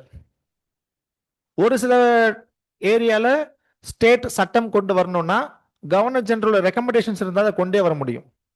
இது 1861 ஆக்ட்ல இருக்கக்கூடிய ப்ரொவிஷன். ஸோ எங்கேயுமே முடிஞ்ச அளவுக்கு ஓவர்லேப் ஆகாம தான் பார்த்துப்பாங்க. ஓவர்லேப்பிங் ஸ்கோப்பே வராது. இந்த இந்த மாதிரி ஓவர்லேப்பிங் இஷ்யூ வந்துடக்கூடாதுன்றதுக்காக தான் கொஞ்சம் கொஞ்சமா பிரிச்சு தராங்க. அந்த ஓவர்லேப்பிங் வந்துச்சுன்னா பிரச்சனை வரும் அப்படின்ட்டு. எந்த இடத்துல பிரிட்டிஷ் அவங்களே தெரியாம தப்பு பண்ணிடுவாங்க அப்படின்னா டயர்கி. அதுதான் அவங்க சரியா, அதாவது அவங்க வசதியை மட்டும் பார்த்தாங்களே தவிர அதை இங்க கொண்டு வரும்போது என்ன பிரச்சனை வரும்ன்றதை ஆன்டிசிபேட் பண்ணல. கொண்டு வந்ததுக்கு அப்புறம் வருத்தப்பட்டாங்க. புரியுதா சொல்றது? டயர்கில ஃபார் எக்ஸாம்பிள் டயர்கில படிச்சிருப்போம்ல, அக்ரிகல்ச்சர் ஒரு பக்கம், இரிகேஷன் ஒரு பக்கம். வேடிக்கையான ஒரு கான்செப்ட். அவங்க எதை வச்சு கொண்டு வந்தாங்கன்னா இரிகேஷன்ல ரெவன்யூ வரும். ஸோ அதனால அதை இங்க ஹோல்டு பண்ண ட்ரை பண்ணாங்க. அக்ரிகல்ச்சர்ல எக்ஸ்பெண்டிச்சர் இருக்கும். பட் பிரிச்சதுக்கு அப்புறம் செயல்முறைப்படுத்தும் போது பிரிட்டிஷ்க்கு அது பேக் ஃபயர் ஆகும். அங்கதான் அவங்க made a mistake. Simon commission itself suggested to abolish diarchy. The division. Diarchy provision is not wrong. The way they demarcated, அதுதான் தப்பு. இதெல்லாம் ரிசர்வ்டு, இதெல்லாம் டிரான்ஸ்ஃபர் பிரிச்சாங்க பாத்தீங்களா, அந்த பிரிச்சதுல தப்பு. பிரிக்கிறது தப்பு கிடையாது. இதெல்லாம் பிரிக்கிறாங்களே, அங்கதான் மிஸ்டேக் பண்ணிட்டாங்க. அந்த இடத்துல கொஞ்சம் மிஸ்மேட்ச் ஆயிடும். ஃபார்ச்சுனேட்டா அந்த டைம் காங்கிரஸ் ரூலுக்கு வராது. ஸோ அந்த டிஃபிகல்ட்டில பெருசா அவங்க மாட்டிக்கல. காங்கிரஸ் ரூலுக்கு வரும்போது இந்த பிரச்சனையே இருக்காது. நீட்டா உள்ள வந்துட்டாங்க. கரெக்டா? 1947 கான்ஸ்டிடியூஷன் எப்படி இருக்குமோ அப்படிப்பட்ட ஒரு ஆக்ட் தான் காங்கிரஸ் ரூல் பண்ணுது 1937ல எலெக்ஷன்ஸ் வந்து. அது ஒரு முக்கியமான ரீசன். 1947ல நமக்கு பெருசா பிரச்சனை வரல. ஏன்னா 1947 கான்ஸ்டிடியூஷன் வந்ததுக்கு அப்புறம் அந்த ப்ரொவிஷன்ஸை வச்சு நம்ம நிர்வாகத்தை ஆரம்பிக்கும் போது இது நமக்கு பழக்கப்பட்ட நிர்வாகமாக தான் இருந்தது. Most of the provisions taken from 1935 act. Okay, so இதான் கம்போசிஷன். ஃபங்க்ஷன்ஸ் பொறுத்த வரைக்கும் அவங்களுக்கு நிறைய இந்த பவர்ஸை கொடுத்து இந்த ஃபங்க்ஷன்ஸே மாத்திட்டாங்க. Now they can ask questions. Okay, now the function become more and more of enforcing accountability. But ரியாலிட்டியில் அது நடக்காதுன்னு வைங்க. ஓகே, அப்புறம் பவர்ஸ்ன்னு பார்த்தீங்கன்னா தே can ask questions.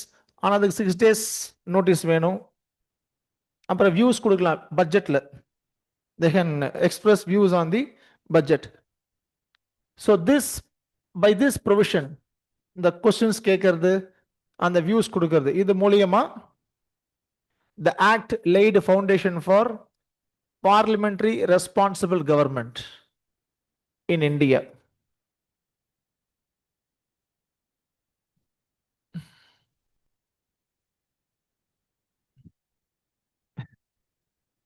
Questions allowed but not supplementary questions.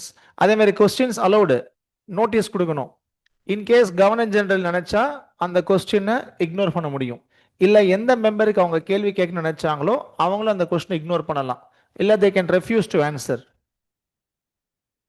1861 ஆக்ட்ல இந்த மாதிரி எந்த பவர்ஸும் கிடையாது அந்த கவுன்சிலுக்கு, இந்த legislative கவுன்சிலுக்கு.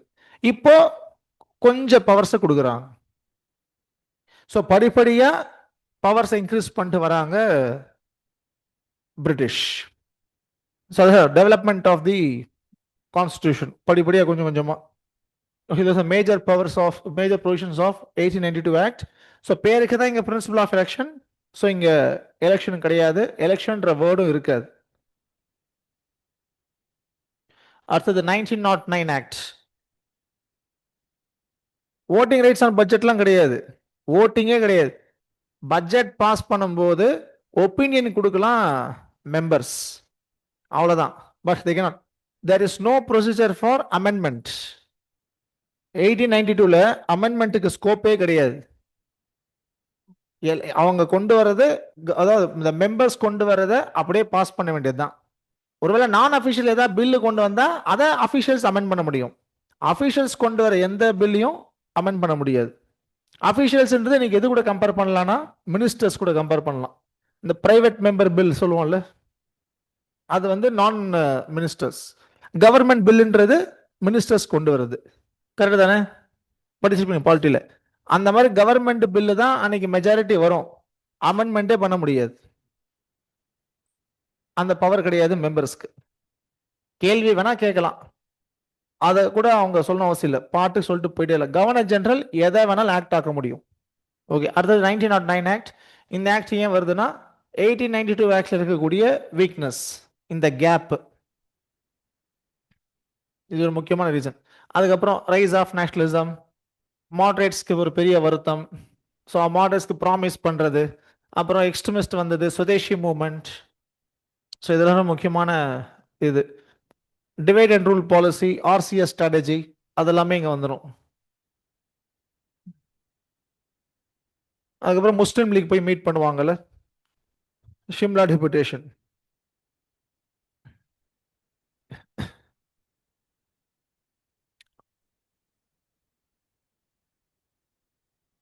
Lord Minto governor general during 1892 act.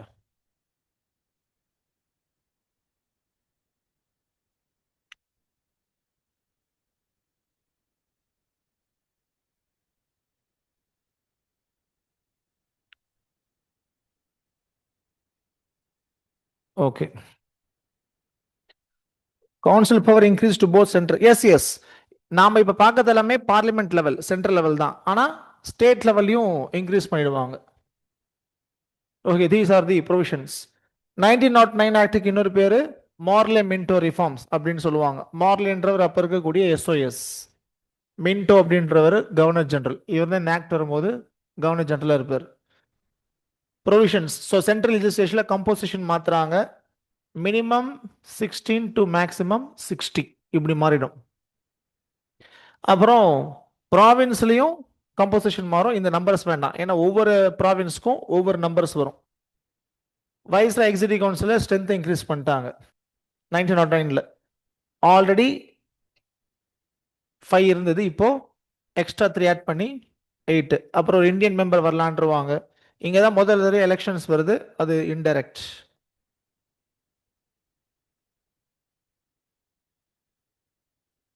Separate for Muslims கொடுப்பாங்க, அதே சமயம் ஜமீன்தார்ஸ்னு கொடுப்பாங்க இந்த ஆக்ட்ல, இல்லைன்னா லேண்ட்லார்ட்ஸ். ஸோ இந்த ப்ரொவிஷன் மூலியமா நம்ம என்ன சொல்லலாம்னா,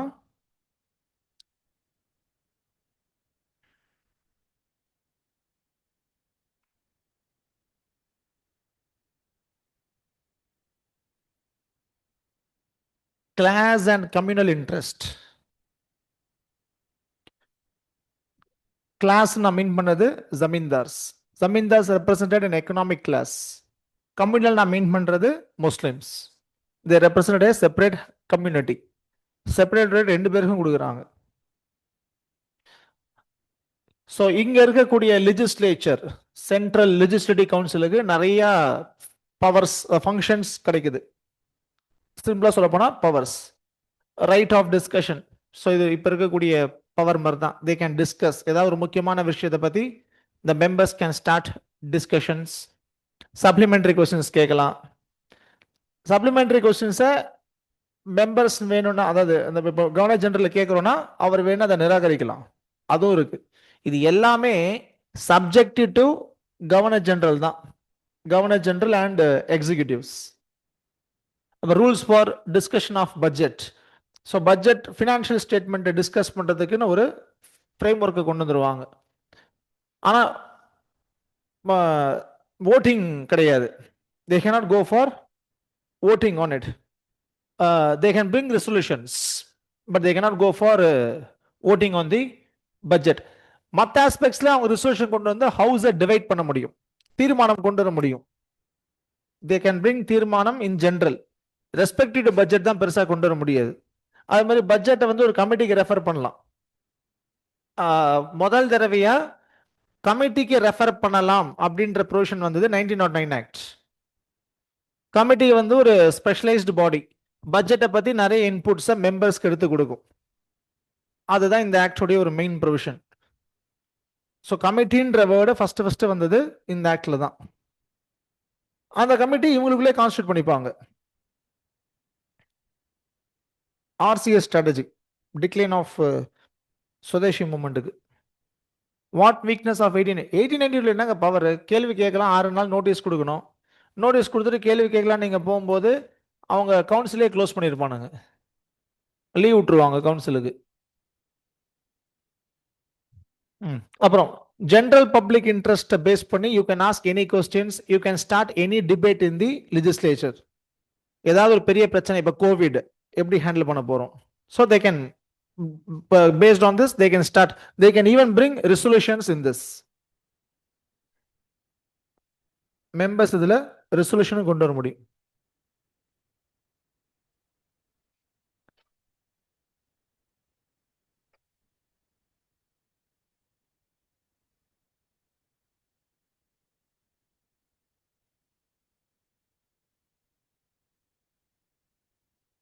ஸோ இது ஒரு முக்கியமான பாயிண்ட் ஆஃப் 1909 ஆக்ட். ஆனால் இந்த எல்லா பவர்ஸுமே subject to the governor general. இதே மாதிரி பவர்ஸ் ஸ்டேட் லெவல்லையும் வந்துடும், இந்த ப்ராவின்ஸ் லெவல்லையும் இதே மாதிரி பவர்ஸ் வந்துடும். அங்க கவர்னர் பெரிய ஆளு, அதான் difference. No vote but resolution அப்படின்றது பட்ஜெட்ல. மற்றதெல்லாம் they can bring resolutions, voting, இது எல்லாமே இருக்கு, பவர்ஸ் எல்லாமே இருக்கு. பட் கவர்னர் ஜெனரல் வேண்டாம்னா வேண்டாம் தான். ஆனா தீர்மானம் கொண்டு வர பவர்ஸை கொண்டு வந்துட்டாங்க இந்த ஆக்ட்ல. ஸோ போன ஆக்டை விட இந்த ஆக்ட் கொஞ்சம் அட்வான்ஸ்மெண்ட் தான். பட் பட்ஜெட்ல ஒன்றும் பண்ண முடியாது. அன்னைக்கெல்லாம் பட்ஜெட்ல பாத்தீங்கன்னா கிட்டத்தட்ட 90% ஆஃப் தி எக்ஸ்பெண்டிச்சர் வந்து சார்ஜ்டு. சார்ஜ்டு அப்படின்னா அதுல நம்ம என்ன பண்ண முடியாது, ஓட்டிங் பண்ண முடியாது, அப்புறம் பெருசா டிஸ்கஸும் பண்ண முடியாது. அவ்வளவுதான். அது நம்ம ஆப்வியஸா அதை அப்ரூவ் பண்ணி தான் ஆகணும். 90% is charged expenditure.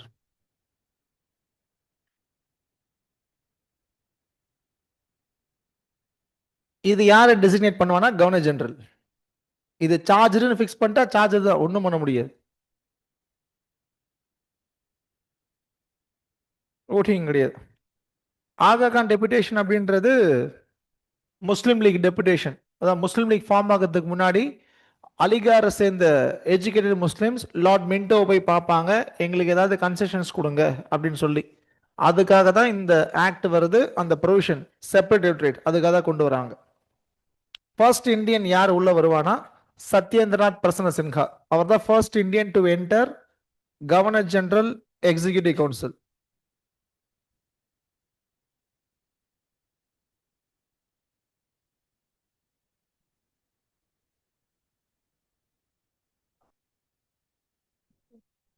Okay, these are the major provisions. So இதை பேஸ் பண்ணி ஒரு கொஸ்டின் கேட்டிருப்பாங்க, மோஸ்ட் ஷார்ட் லிவ்டு. அது என்னன்னா எதை பேஸ் பண்ணினா இந்த டிஃபரன்ஸ் இந்த இயர்ஸ் தான். அப்படி பார்த்தா 1909 தான் மோஸ்ட் ஷார்ட். அடுத்த 10 வருஷம் புதுசான ஒரு ஆக்ட் வந்துருச்சு. So answer is 1909. 10 இயர்ஸ் தான் இருக்கும், அதுக்குள்ள அடுத்த 1919 ஆக்ட் வந்துடும்.